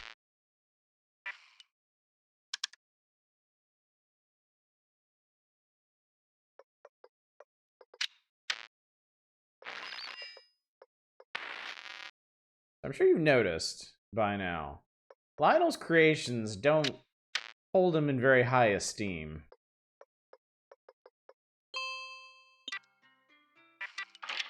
And why should they, really? It makes sense that they'd choose me for this game. Chandrell's gone. Also Lazarus. Valamir too. All we've got left is the town mechanic. Woof. Here we go.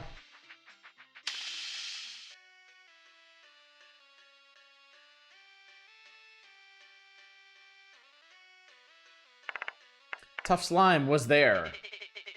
Haven't been decompressed in a while. Cool. You need some spells, huh? Let's see here.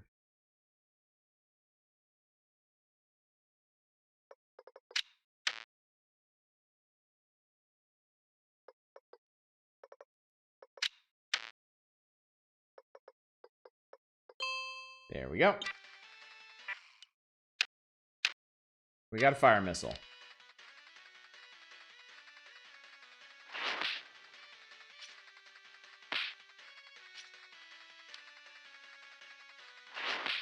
Pew. Pew.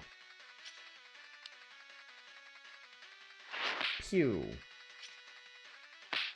Pew. Woof, that's one tough slime. I'm gonna need some more mana.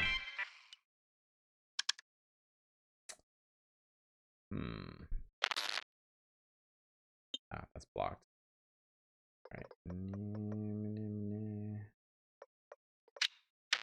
Dun, dun, dun.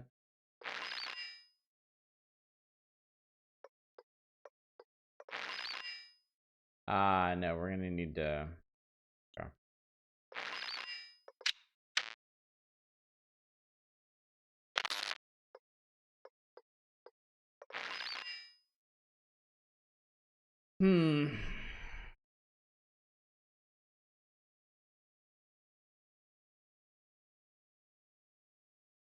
Oh, okay.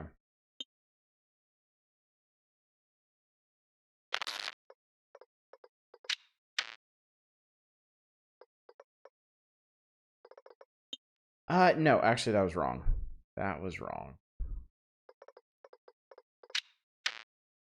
Do that. No, we don't do that. Do that. We do that. We do that. And there we go.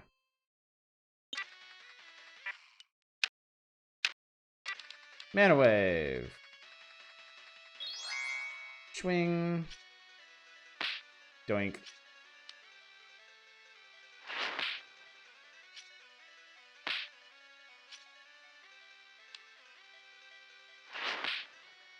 And we've done it. Rebecca gained 150 experience. Rebecca's now level 2.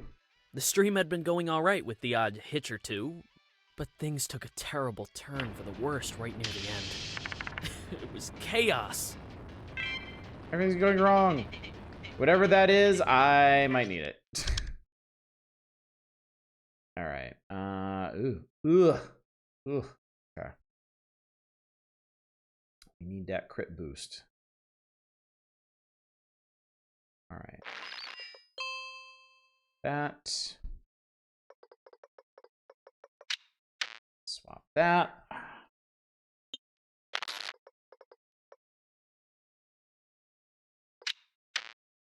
Okay, that goes over there. Let's go back over here.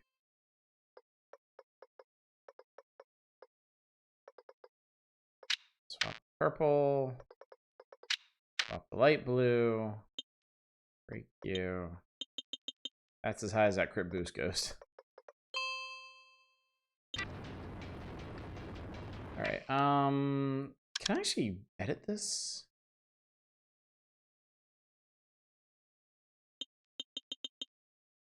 Can't increase that. We can do a hit all on that.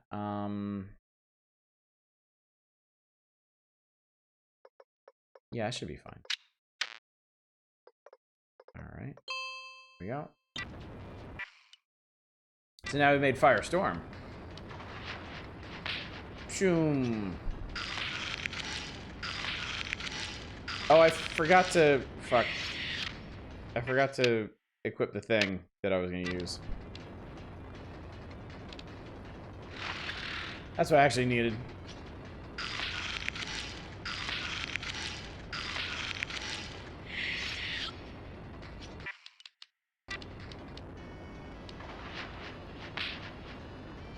Yeah, unfortunately I should have started with that. I don't think there's any way for me to get it up to... I don't think there's any way for me to get it that high. We can try.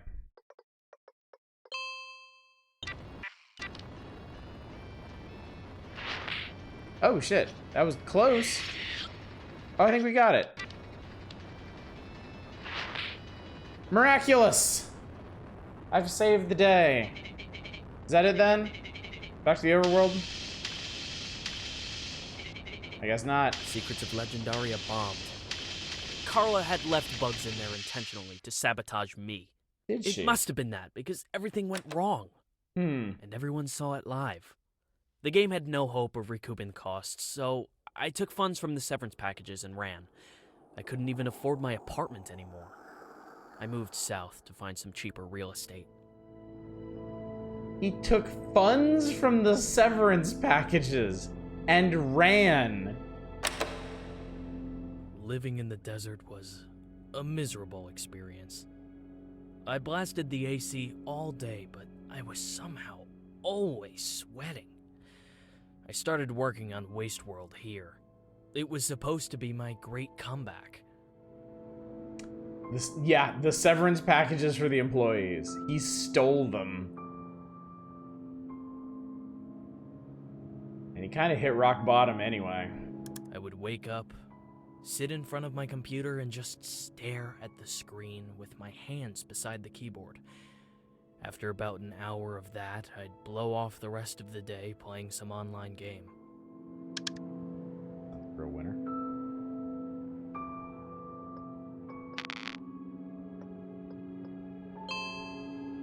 Sure, I'd sometimes accomplish something, but then I'd reward myself with some social media time and would wind up reading articles about myself.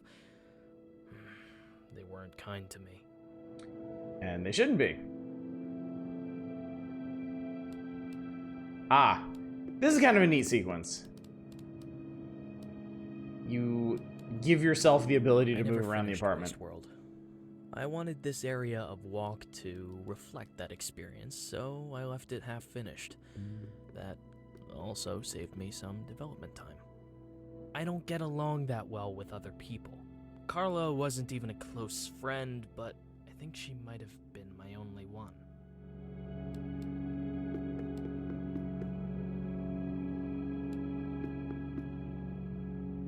C-shift, mind kill friend.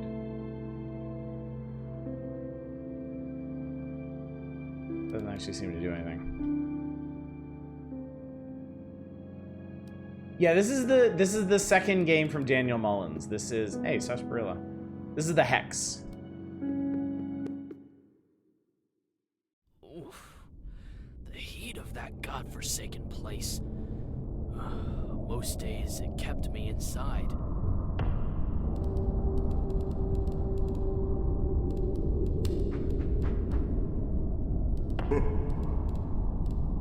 Uh-oh. Enemies.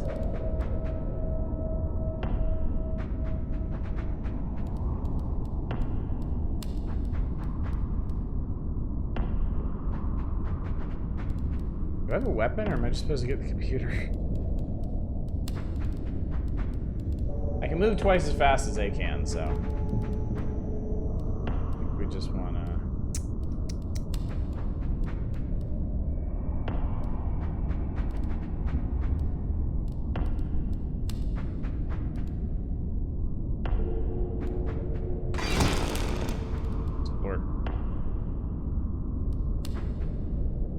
Somehow, the more I needed to finish that game, the more I avoided doing it. My parents would call every once in a while to ask how it was going, but I'd just lie.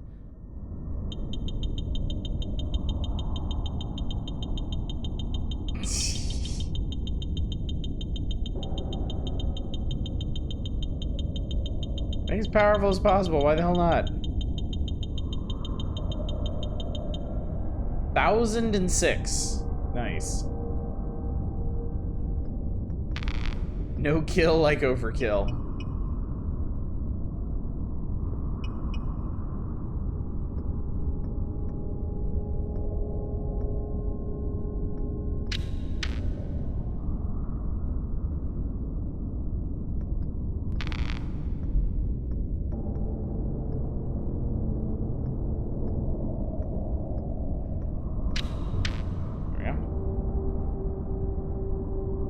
Over 9,000, flip it over.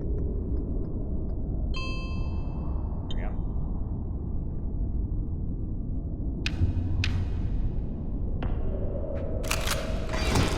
Ow. There we go. Ow.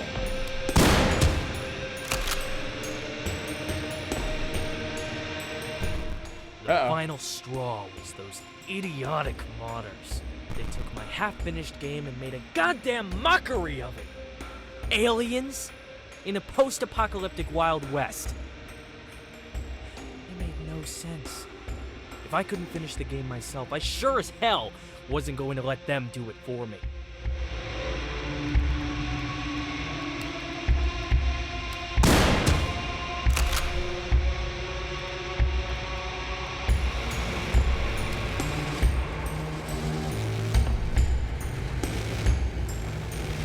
It's actually pretty neat playing a game like this from first person.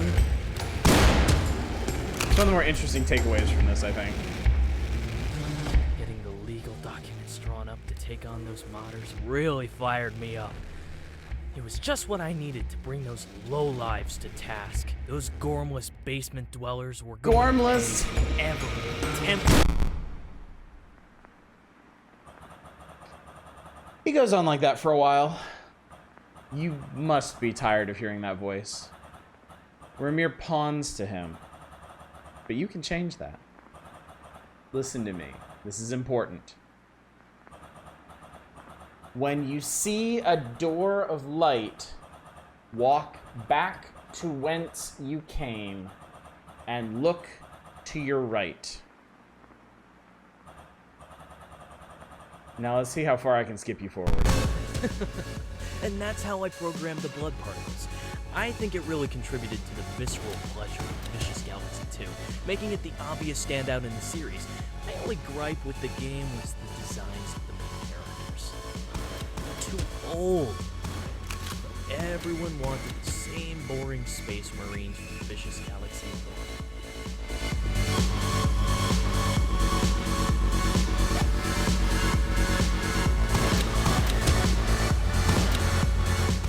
Eventually, I got my wish. There was some sort of breach within GameWorks, and a lot of data was lost. I had to create a new squad of player characters from scratch after that. Irving got weird after that breach. He told me that I might be in danger. Danger from what? Your video game AI assistant told you might be in danger. And now we find ourselves at the climax of Walk. The player has to use everything they've learned to solve the ultimate puzzle and arm the bomb. Go on, you can do it.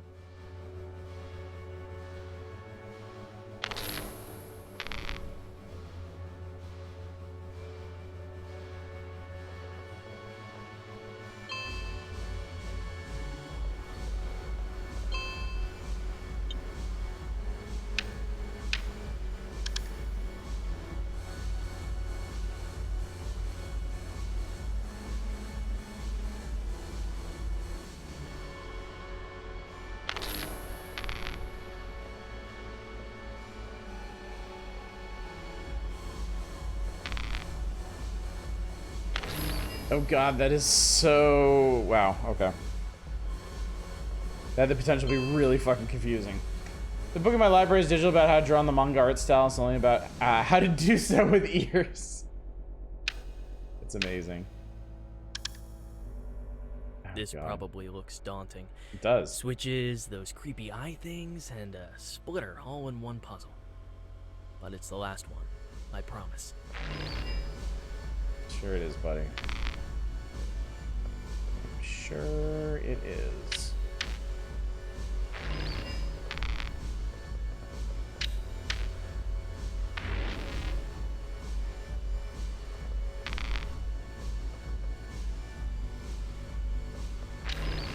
Sometimes forget where my cursor is when I'm doing these. Sounds really advanced. Most people never learn to draw anything with anything but their hands.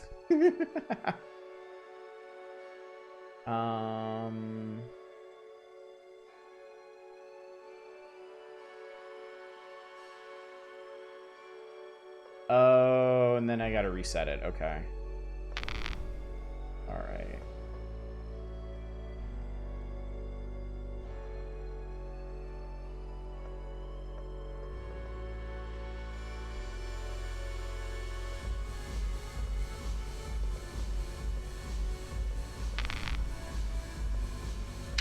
Oh, perfect. Okay. It was actually easier than I thought. Boom.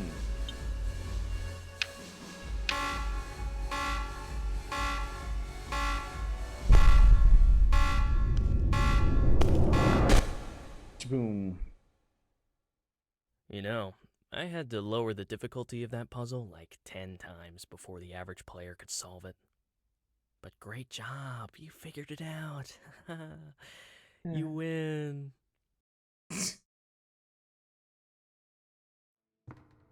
And that brings us to the present. Well, I should say, the near future. The other indie games coming out right now are crap, so Walk is a shoo-in for Game of the Year. This scene is a little glimpse into what's to come.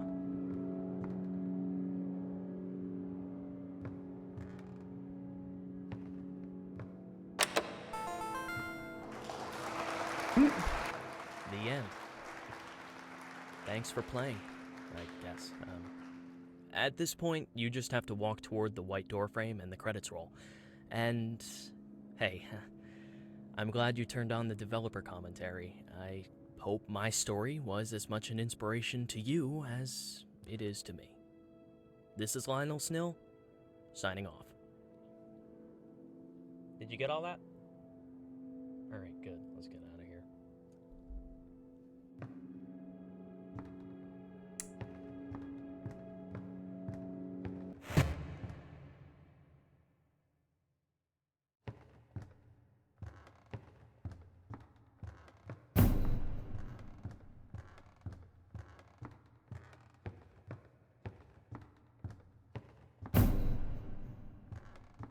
That was the Jonathan Blow experience.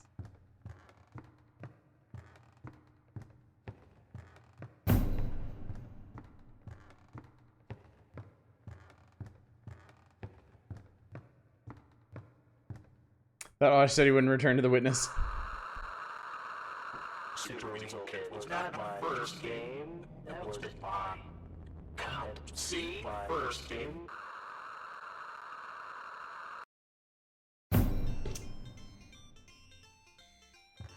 First game.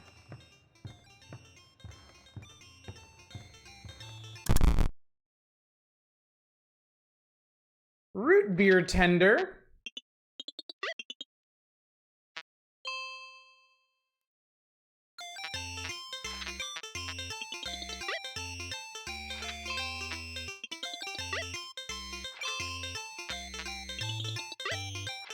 They say developer confessionary.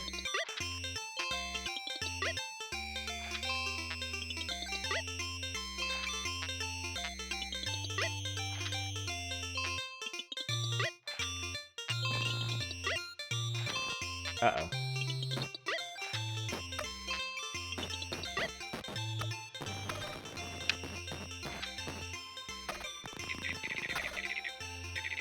It's closing time, Reginald.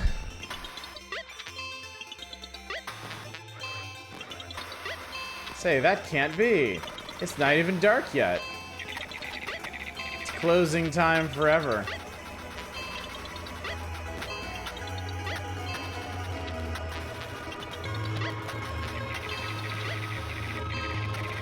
Lionel's releasing Super Weasel Kid.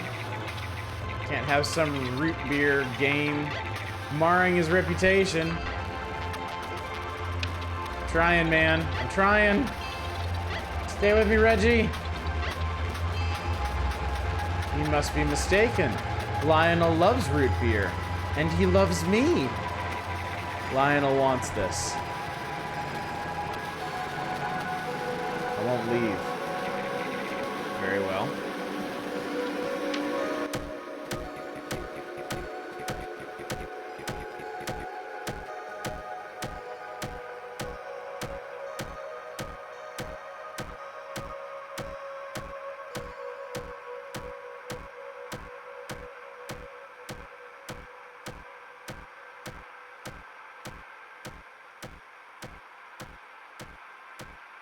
Leg breaking sim.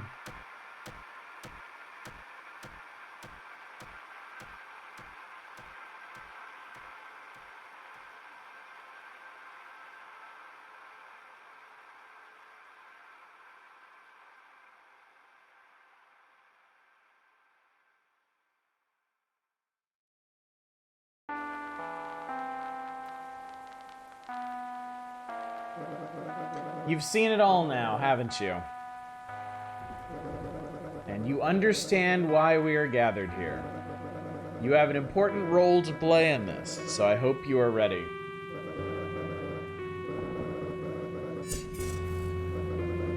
My loyal patrons, tonight we are all killers. This is now my only way out. I'd like this to be my final KO. Per our agreement. This'll take me to Rocky, right? Or Mr. Shrewd.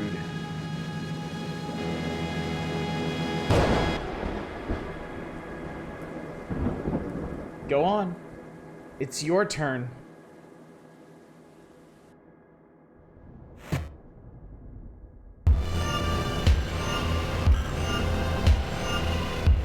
Who are we? We're the player. The hex has been opened. I must thank you for your help. The ritual was incomplete without a player. And I do hope you enjoyed your time here at the Six Pint. Your patronage is valued highly.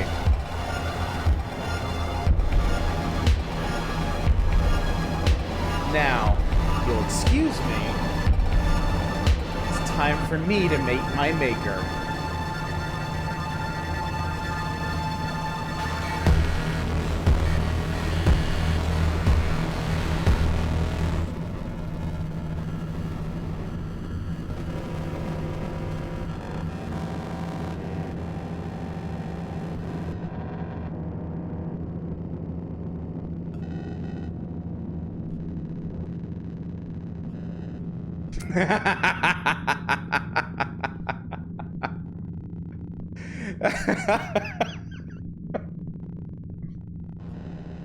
The hex, everybody! I didn't see nothing. I'm pretty sure that's against terms of service.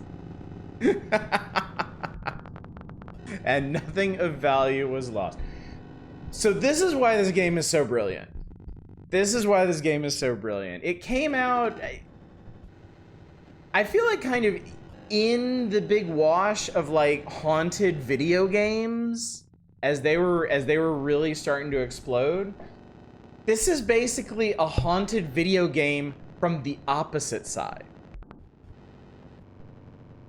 Like you meet this creator's characters, you learn why they loathe him so much. You learn to loathe him too as the player that gets roped into this, and you help them become the ghost in the machine that ultimately ends him. It's so clever.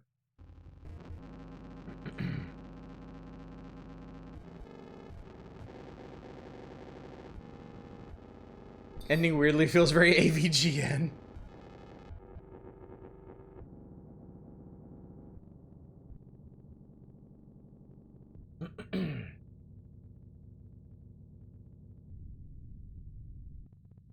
The hex is a hex, a curse on its creator. I imagine it has like a dual meaning too, since a lot of code is in hexadecimal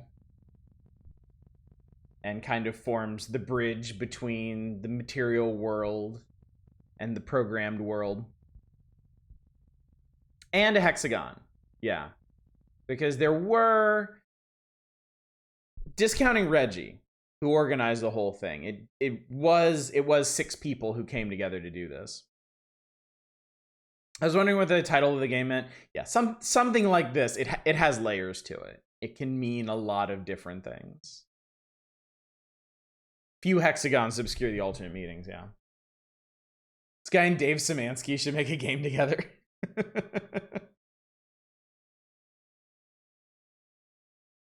Well, Mullins is working on another game right now, I think. Somebody mentioned yesterday. Like a follow-up to Pony Island, I think? Before yesterday, I was mildly interested in this game. Yesterday, I was kind of glad I'd never bothered. Now I love it. Yes! Perfect! If even one person gets turned onto the hex for me doing stuff like this, it's all worth it.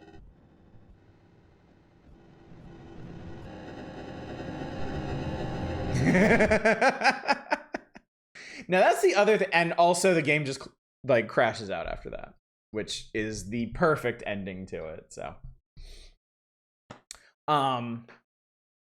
but yeah, now there is more to this game than what I've shown you. In fact, I actually did more this time than I did in previous playthroughs of this game. I never did the soda machines when I first played this game. There are 3 soda machines as far as I know, and I opened 2 of them this time. And really that kind of only offered more questions, really. But I currently have, after playing through this game twice and doing things differently in each playthrough, I have 10 out of 28 achievements in this game. Now, some of these achievements are just doing specific things during some of the mini games, like complete the original Super Weasel Kid without any help from Mr. Shrewd, score 1,000 hit combo in Combat Arena X. But then there's other ones. Discovered the truth about Mr. Shrewd, free Valamir. Valamir did mention that after he got pulled out of God, I keep forgetting her name. He was down in the basement, and I think Rust, or maybe I guess I could have gone down there with Lazarus. Chantrell, thank you. Keep forgetting that name. Could have freed him in some way. So the big I feel like the big outlying question here is, what is the deal with Sado? I never uncovered anything about that. There's clearly something going on with Carla and Sado, but I've never found out more about that aspect of the story than what y'all saw on this stream. They're always from Mullins games, yeah. Wonder if the satanic aspect was a factor in Lionel's decline or what? I guess quitting after solving the murder and going through the white door are both achievements. Probably, yeah. Yeah, I've never done either of those things. Lionel could have been fine if you hadn't been an ass. Yeah, there's a bunch of interesting stuff going on with it. Like the whole GameWorks thing with Irving. Like, I'm not really sure how to take that. Like right there, that kind of seems like, if you're supposed to assume that the hex is based in the real world, then there's no game software like GameWorks that has an entity in it like Irving. So it does, from that perspective, it does kind of seem like Lionel was playing with powers beyond his understanding from the get-go. And that might also factor into how Carla was able to create or summon Sado.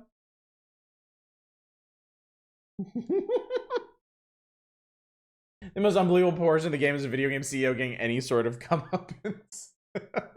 Well, it is a fantasy, really. It's a very idealized game when you get down to it.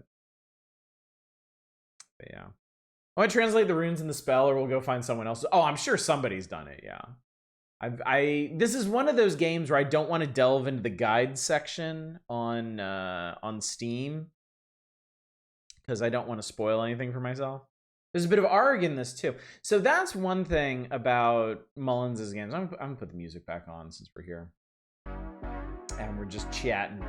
There's one thing about Mullins games. I know there are ARGs that go along. I don't know if there was one for Pony Island, but I know there was one for the Hex, and I know there was one for Inscription. I've never looked into those, so I don't actually know anything about what's revealed or covered in them.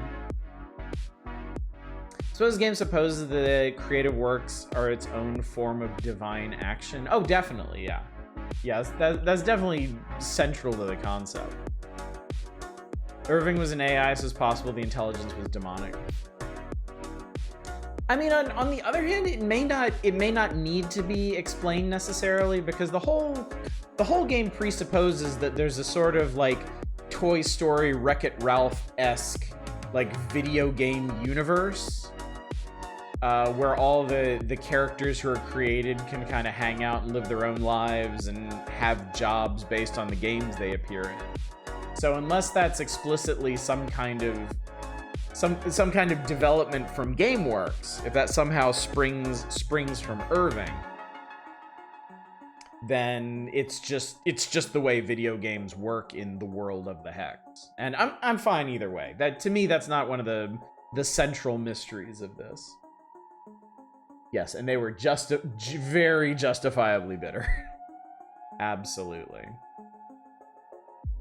Yeah, seeing one of the most interesting aspects of the Hex is getting a new perspective on the creations of somebody who creates with those kinds of priorities.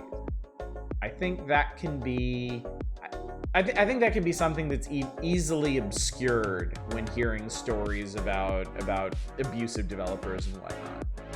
You know, what does the creation then represent? What kind of ideas, what kind of feelings are wrapped up in creations like that? What's up, Helvete? How you doing? Had this on while I was working on some other stuff, so not chatting. Appreciate the playthrough. Oh, my pleasure. My pleasure. I'm glad I got around to this. I have very much been in the mood for games like this. Mysterious, exploratory, meta games, stuff that combines elements of all those. Like, it's been a good time to be doing stuff like that. Made such a great bastard in Lionel. Yeah, he knew. I feel like Mullins knew exactly what points to hit with that.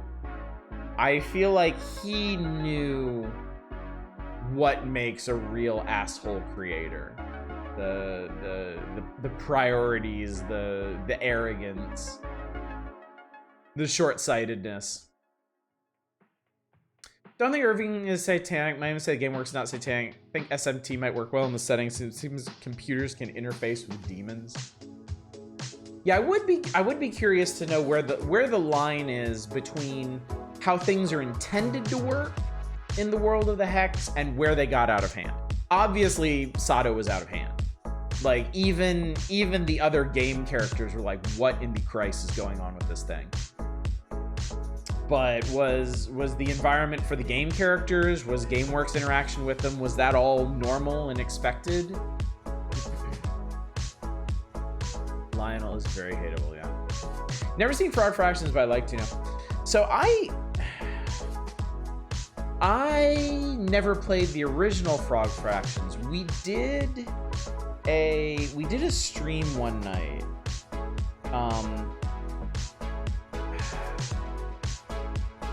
I forget. I guess there's two Frog Fraction games, right? And I've never played the first one, but y'all got me to try the second one a couple years back, and I wasn't super into it, honestly. Frog Fraction was kind of funny. I thought it got up his own ass with the sequel.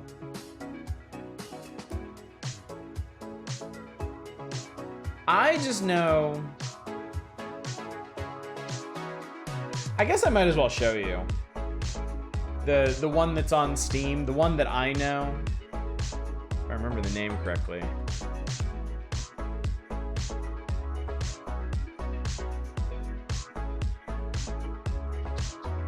It's this, if I remember correctly.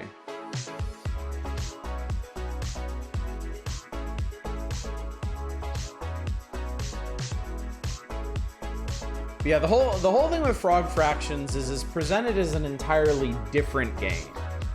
And then as you get deeper into it, it kind of unravels into other things. And I've never played the original Frog Fractions, but I've heard it's fantastic in that. This one was kind of like, I feel like I never got to the core of what this one was. I played it. I spent one evening playing it. I spent a couple hours on it, and I kept getting hung up in different alternate games. Not sure you can really do a Frog Fractions 2. It doesn't really work. Dipped after the first one.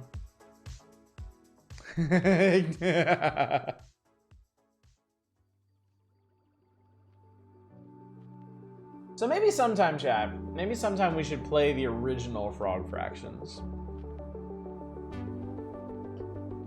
I want to play the first one, for I understand the third is a DLC for the first free one. Ah, that's interesting. The original is also on Steam, but remastered. Okay. Yeah, we might have to explore this at some point, I think.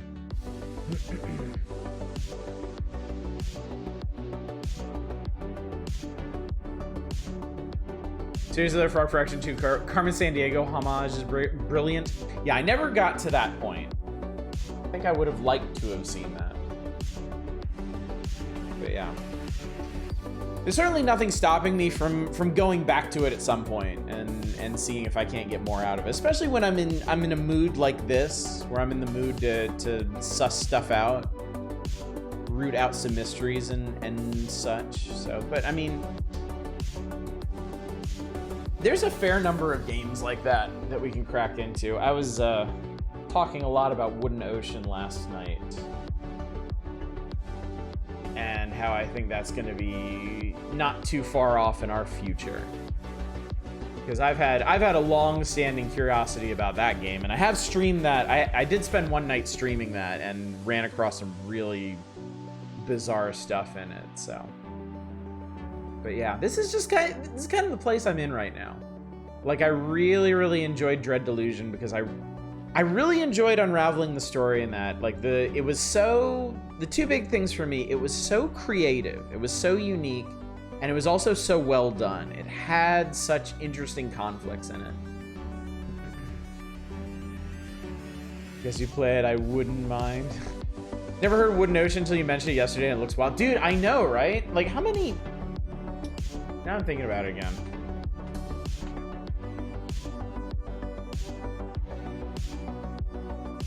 It has less than 100 reviews. Came out came out over 4 years ago. Has less than 100 reviews. It's still being worked on by the developer. It is still being massively expanded. And yeah, from the outside looking in, I have no idea what's going on in this. Done it now, chat. You're kind of woodening his ocean. Do you want to know what that big gold statue's inscription said? I do, actually. Yeah, I would love to hear that. I would love to know that. A lot of different flavors of metagames, though. Want to be the guy, Evoland, more esoteric stuff like this was. Yeah. There is a fair bit out there, and I feel these days I'm very much in the mood to go hunting for it. Or just games that are big mysteries unto themselves. I have been debating playing La Mulana for a while. I've had some people rather strongly encourage me to do that. That might be something that comes up. Second time in the past week he's opened the store page on Steam, and it's Tuesday! I did it yesterday, and I did it today. Unless something like dramatic happens to me in Japan, I think you can pretty much book this one for after I get back. I don't even know what kind of game Wooden Ocean is. It seems like an RPG. I don't know. It's made in RPG Maker. I know that. It doesn't stray too much. Well, I shouldn't say that either. It starts in a very RPG Makery place.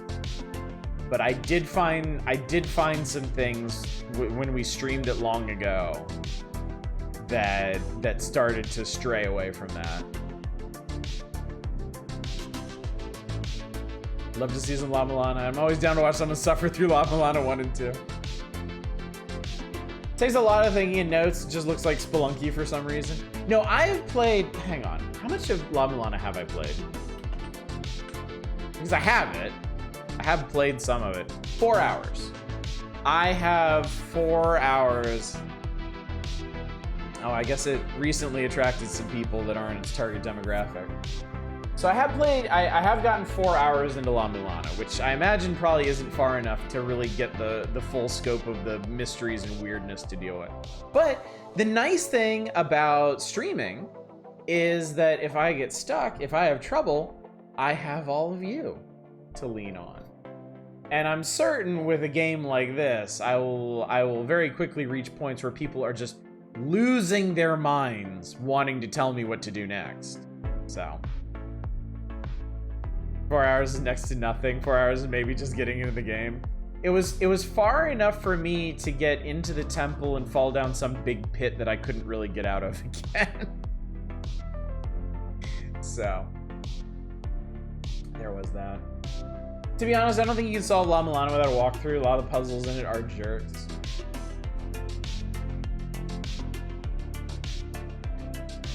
Arcane has it right. Some of those puzzles are just jerks. Yeah. You have no idea how patient La Milanites are. Well, you always got to remember. You always got to remember. If there are walkthroughs for a game, somebody made them.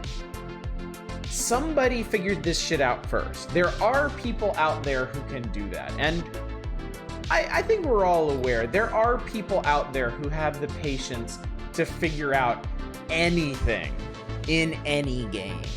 There are always going to be experts on any game that at least gets a tiny following. So, but I think what y'all are getting at is for the average person, for someone operating at my speed, gonna need a walkthrough. Did you even beat any bosses? I don't remember. I do not remember. It was very long ago. When was the last time I played La Milana? Hang on one second. I'm gonna find out. Have a look-see here. Last time I played what? Last time I played La Milana was over 10 years ago. April 27th, 2014. It is a miracle I remember anything. It's a miracle I remember that I played this game.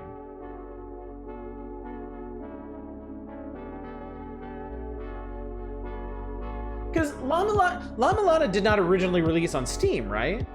It was originally like an indie game, like just floating around the internet, right?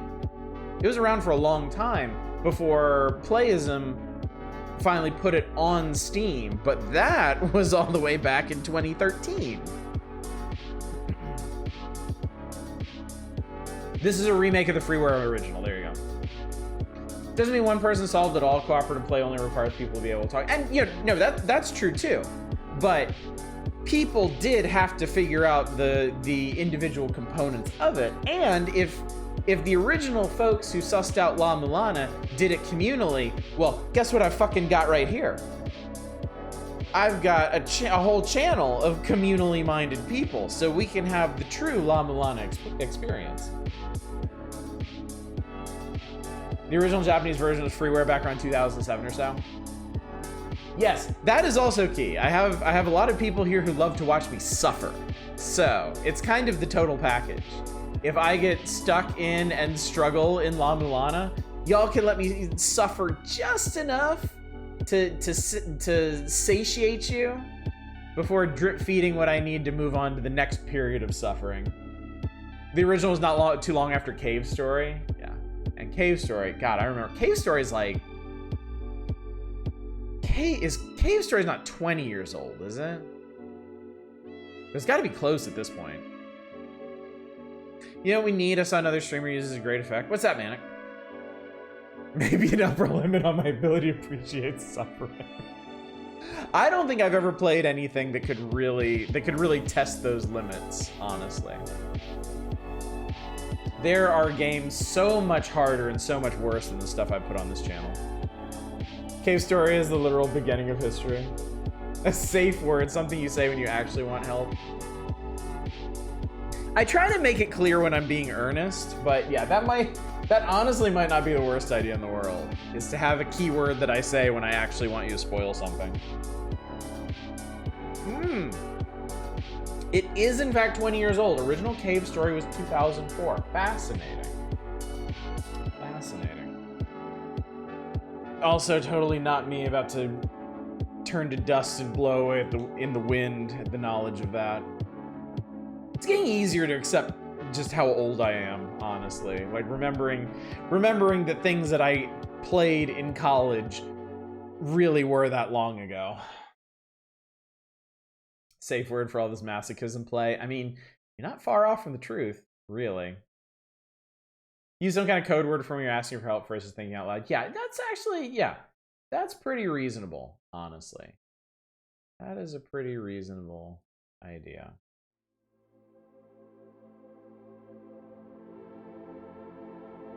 So Cave Story, huzzah. There's been, I played Cave Story. I want to say I played Cave Story back in...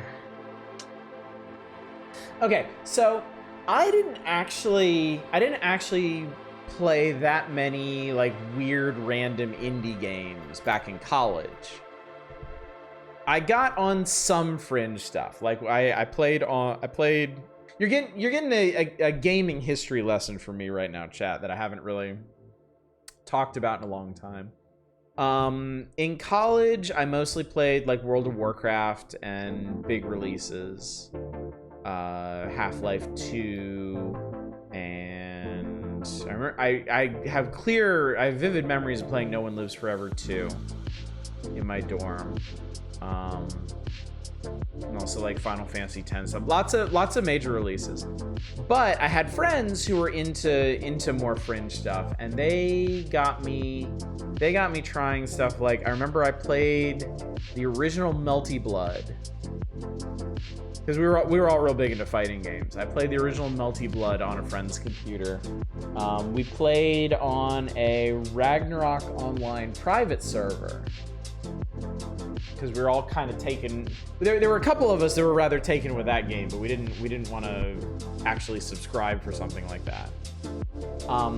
After college, I did some traveling, and I ended up moving to Japan with a college friend, right? And originally, I did not bring a PC to Japan. I wanted to try kind of getting away from gaming for a while and exploring other interests and stuff. That didn't last. Gaming is a part of my DNA. I cannot be a part of it. I cannot be away from it for long. I played a lot of Civilization 4 and the Sid Meier's Pirates remake on my friend's laptop for like the first 6-8 months.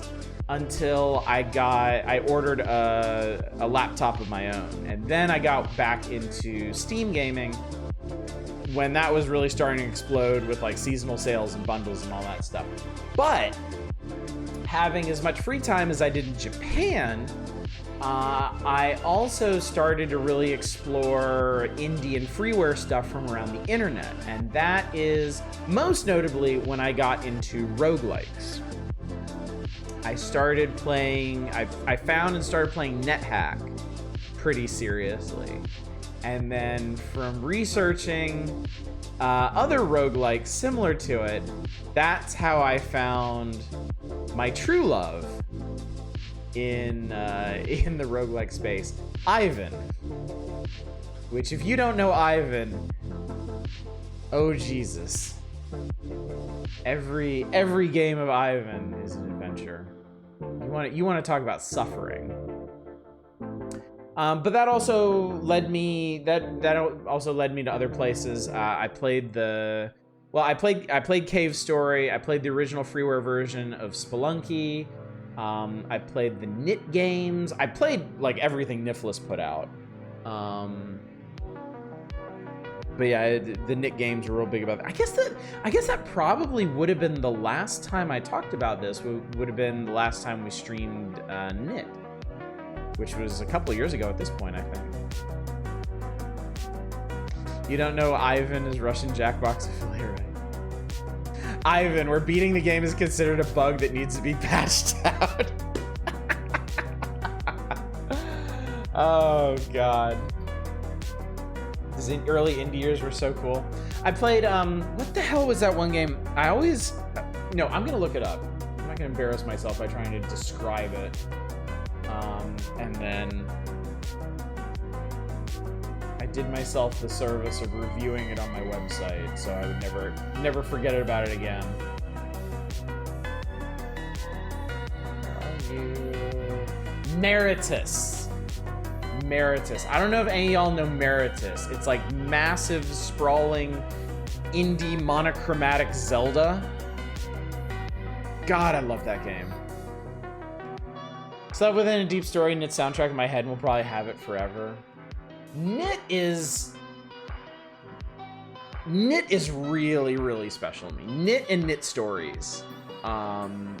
There is something like primally appealing to me about Knit, and I know I talked about it when I streamed it, however many years ago it was.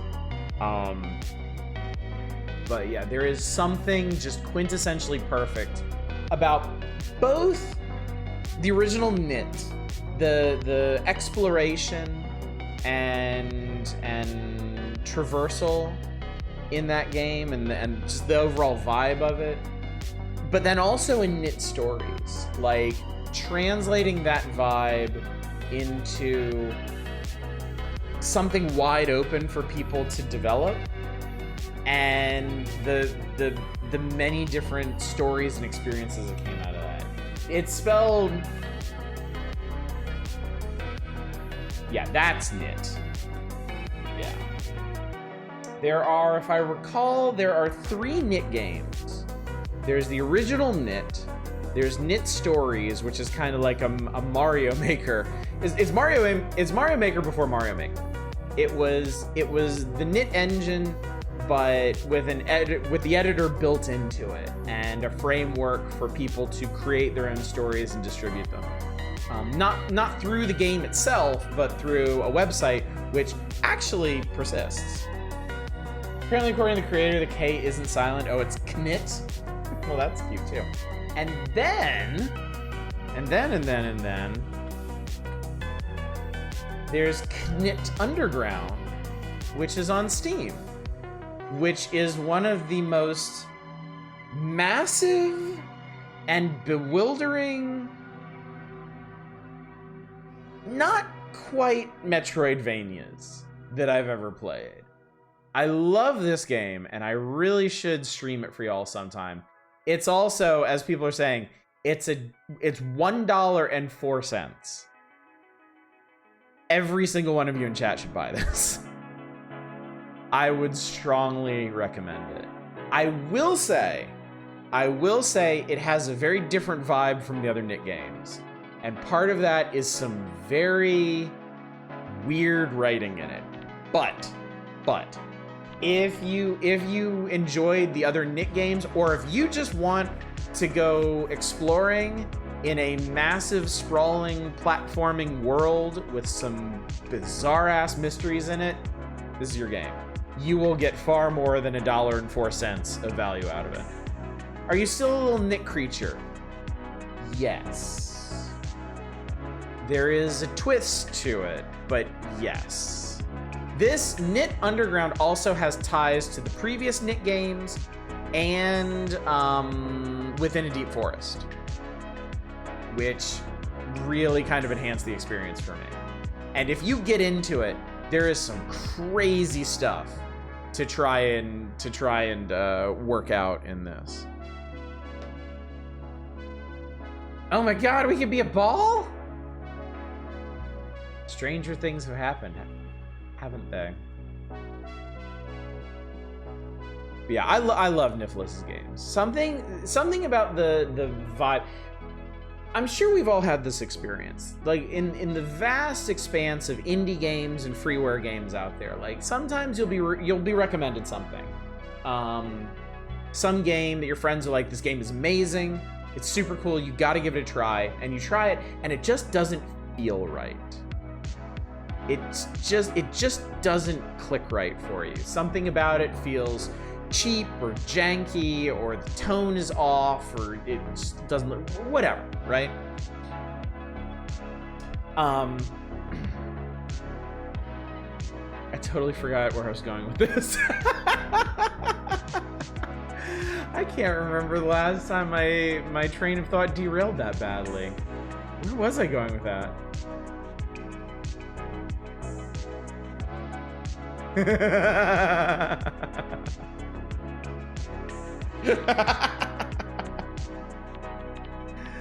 Oh my god. So you know it's time to sever that friendship. How dare they recommend that trash? Why was I making that point? Hang on, I gotta try and work backwards from this. Talking about Knit Underground.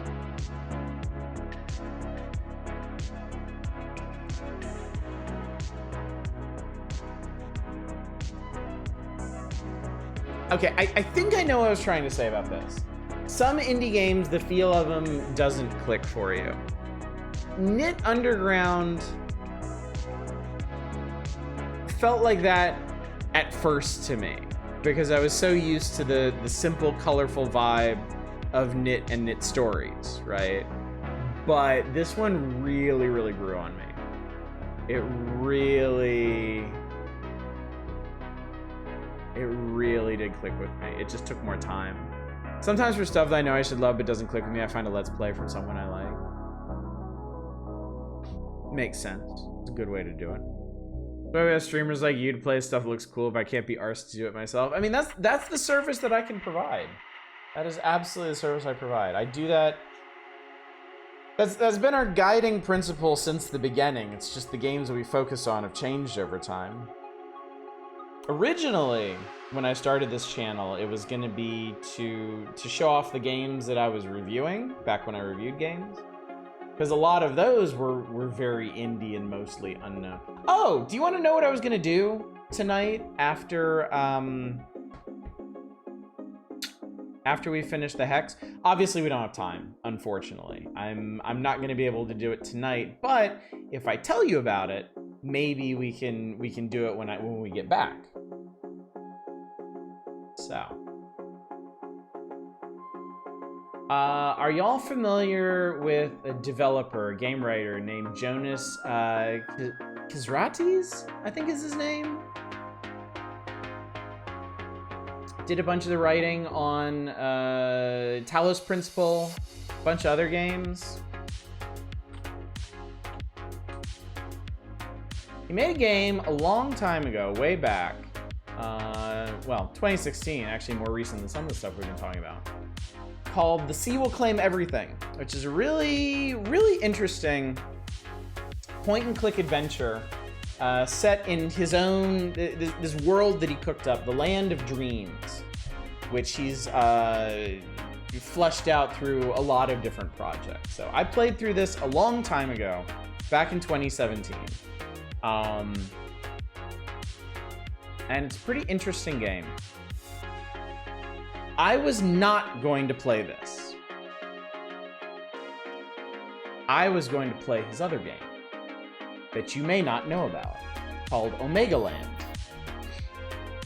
A year after The Sea Will Claim Everything came out and got a fair bit of acclaim for the writing and narrative in it, this came out, which is like a total swerve away from what The Sea Will Claim Everything is and a lot of the other stuff that he's done. It's much more of a conventional platformer, but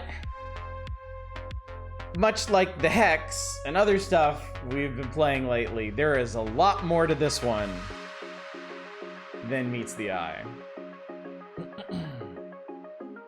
Finally just went and bought Slay the Princess. One day while I was on vacation, would you all be interested? Oh yeah, you all should totally do that. That's a great idea. That's an excellent idea. Play that one too. I had to use Joy 2 key for this controller support too. I'm trying to remember. I think the first time I played, I might have just used a keyboard. Hopefully, I won't have to do that again when I do play this. Yeah, unfortunately, Omega Land is just—it's slightly too long to fit into a single stream. It's like 4 hours. So I figured it would be perfect. Yes, and Omega Land is free. If you would like to go ahead and grab this and play this while I'm gone to see what we're gonna get into, and then sometime after we get back, I'll go ahead and play it. Criminally terrible playing these types of games without control. Would you like to know a secret?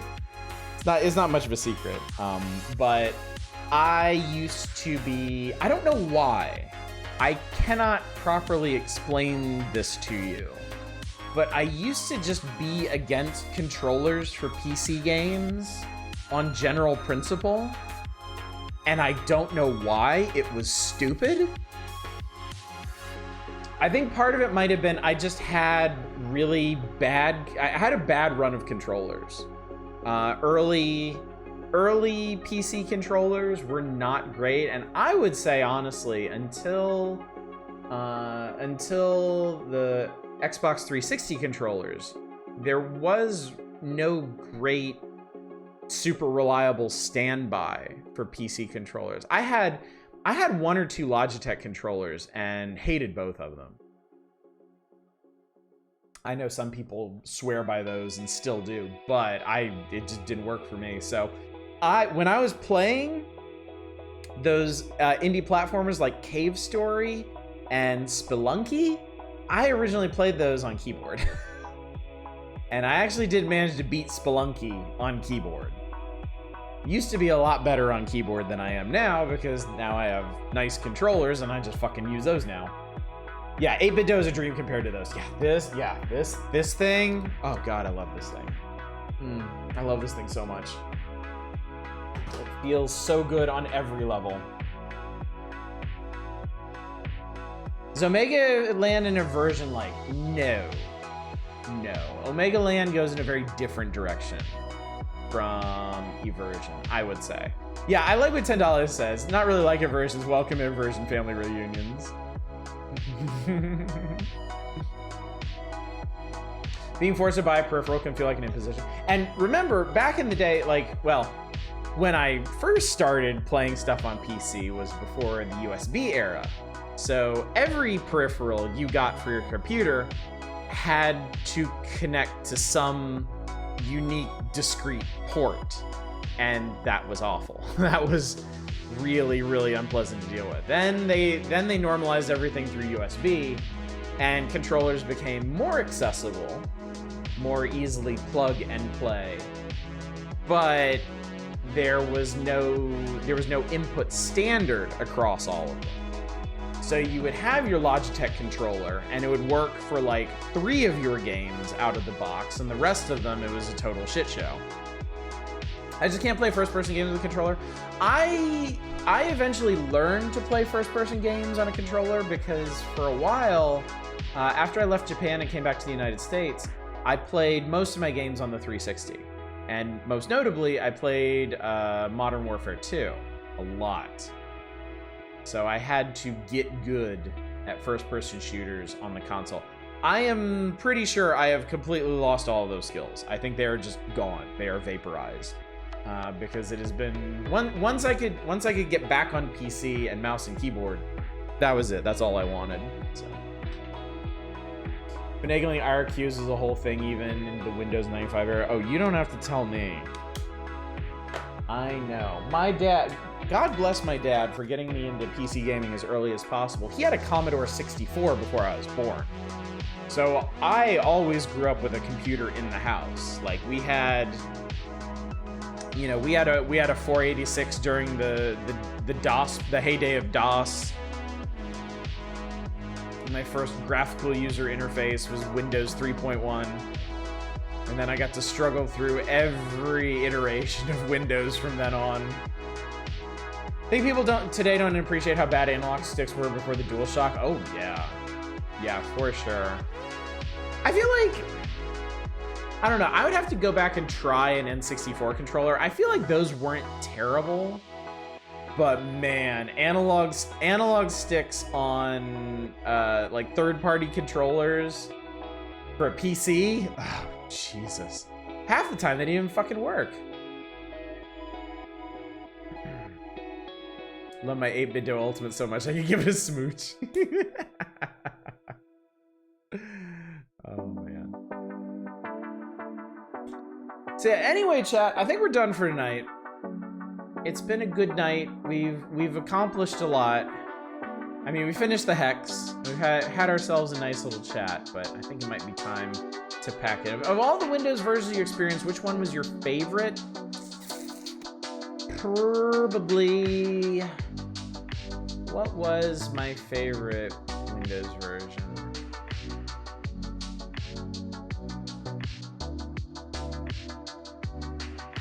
Probably XP.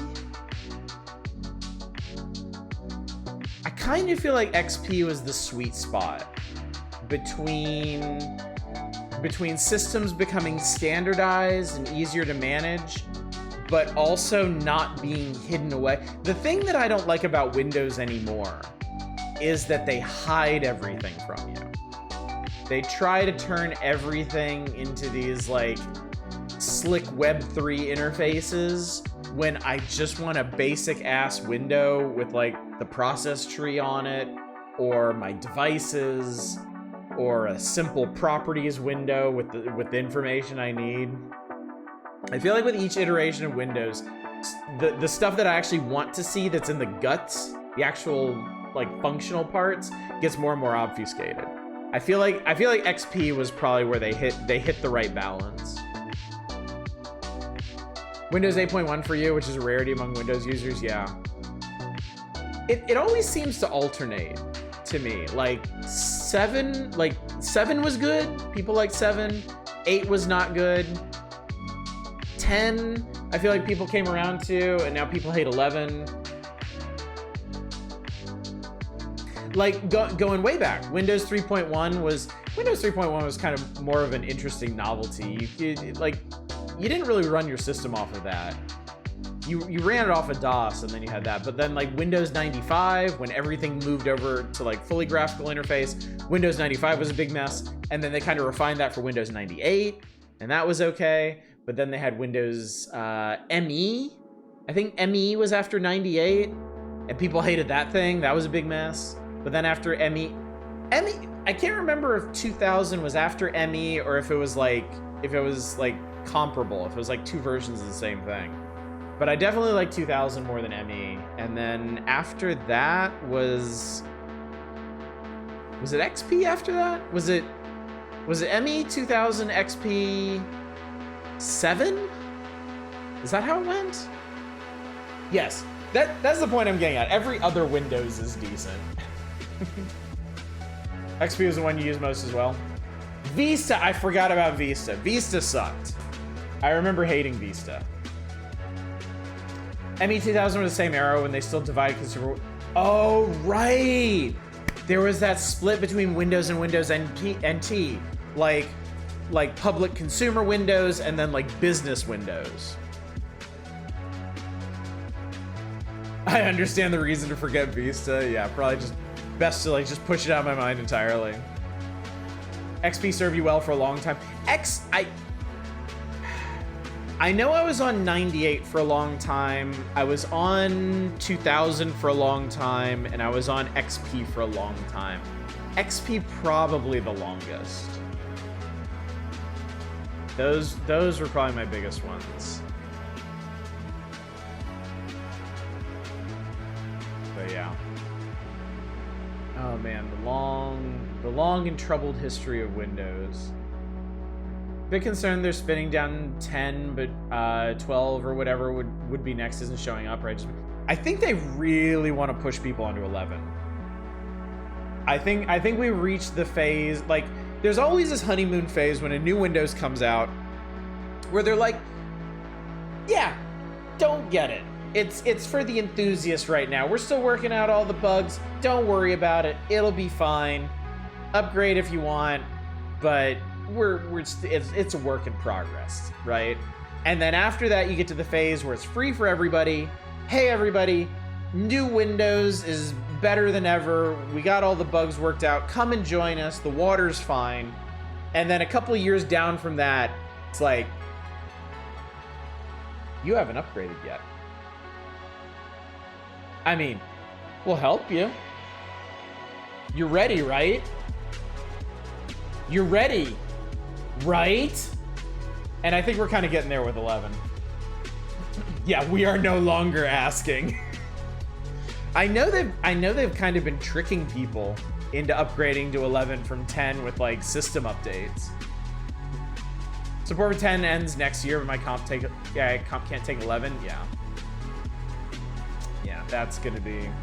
I'm actually not sure what I'm gonna do about that. At some point, I haven't talked about this much. I haven't thought about this much. At some point, I need a new computer. I have been using this one for a very long time at this point.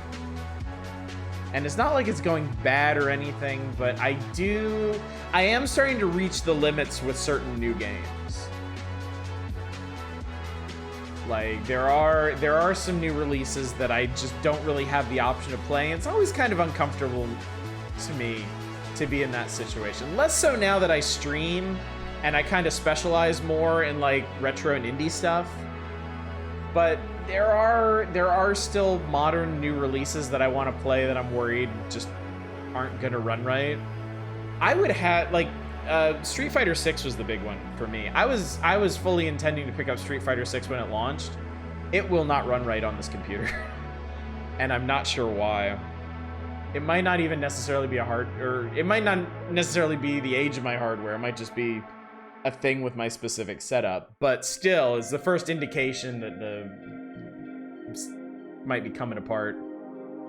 Starting to think Linux might be worth it. Having worked with 11 once, I would switch to Linux. That was the only Windows option. 11 has very strange hardware requirements. Yeah.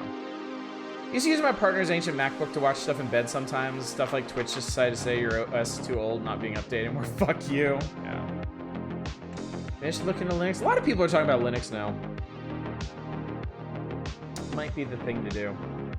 But yeah, I'm afraid we gotta wind it down, chat. I gotta go into the office tomorrow for a function. It's gonna be a fun function. I'm gonna enjoy it, but I think we gotta call it a night tonight. Okay, so since we weren't able to do Omega Land tonight, and there's not gonna be enough time to do it tomorrow, and I've just got the one night, should we do a hog? Or should I try to dig something weird out of my library? I mean, I'm not necessarily promising that I can actually do that. The latter there. I know I can get a hog. Those are the same options there. Ready for You have been ready for Goblin Gangbang for far too long. Whatever gives you bliss, that's beautiful. Submachine? I don't have Submachine on Steam.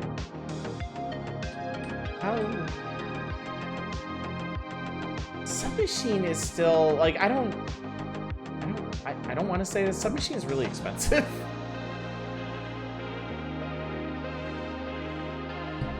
I'm personally inclined to wait on Submachine until it gets cheaper. Roll the dice, weird nor hog. Okay, I tell you what. Give me tomorrow. I'll look through my library. I'll see if there's a one-off thing we can do tomorrow night that'll fit. I know I've got stuff. I know I've got stuff kicking around. I'll try to look for the weirdest, most mysterious stuff I got. I may just buy something in the sale too, because there's definitely stuff I've been looking at. But yeah, I'll try to find something good and one-off. And if I can't do that, Hog Night. So I think our bases are covered in that respect. And then that covers it, man. Last stream. Tomorrow night is the last stream before my vacation. I will be gone from January 4th until... Not January. Jesus Christ. I need to go to bed. July. 4th of July. I'm leaving on the 4th of July. I will be returning on July 23rd. I may or may not stream on July 23rd. I don't know how bad I'm going to be fucked up from jet lag. But if not the 23rd, then the 24th pretty much for sure. That is, what is that? 23rd is a Tuesday, 24th is a Wednesday. So we'll see. We'll see. I might be able to come screaming back with Omega Land or something. We'll see. Take a day or 3 off. We'll see. We'll see. It all depends on how I feel. Sometimes I'm pretty okay after jet lag. Sometimes I'm an absolute mess. Older I get, more likely it is the latter. But I'm not gonna write anything off. I may be just full of vim and vigor when I get back from Japan and just absolutely ready to stream. But I might be dead that week. I don't know. We'll see. So, but yeah, I'm rambling now. Let's find somebody to raid. Let's see if I can find somebody to lean on. Oh, let's go hang out with Arch. Arch is just getting started on something called Dream Engines Nomad Cities. That sounds like it would be right up my alley. Let's do that. You need time to make the vacation PowerPoint. If I do stream on Tuesday, it'll probably be something... It might even be something I can just mindlessly do in the background. It might be like fucking Cookie Clicker or something, so I can talk about my vacation. I'm doing something slightly different this time. Normally when I go on vacation, I take like a little handheld with me. I take like my DS or my Analog Pocket. This time I'm actually gonna take a computer. I'm actually gonna be able to play PC games while I'm in Japan, because I know I'm gonna have a lot of downtime between things, and for other reasons too. So this might be a very different kind of vacation, but we'll see. I'll be in contact, or we'll talk more about that all tomorrow. Anyway, chat, thank you so much for coming out tonight. Thank you for joining me for the epic conclusion of the Hex and ramblings about other weird and mysterious games on Steam that we'll get to hopefully sooner rather than later. Hopefully, I will see you tomorrow night for something of that ilk. But until then, as always, y'all take care. Bye, everybody.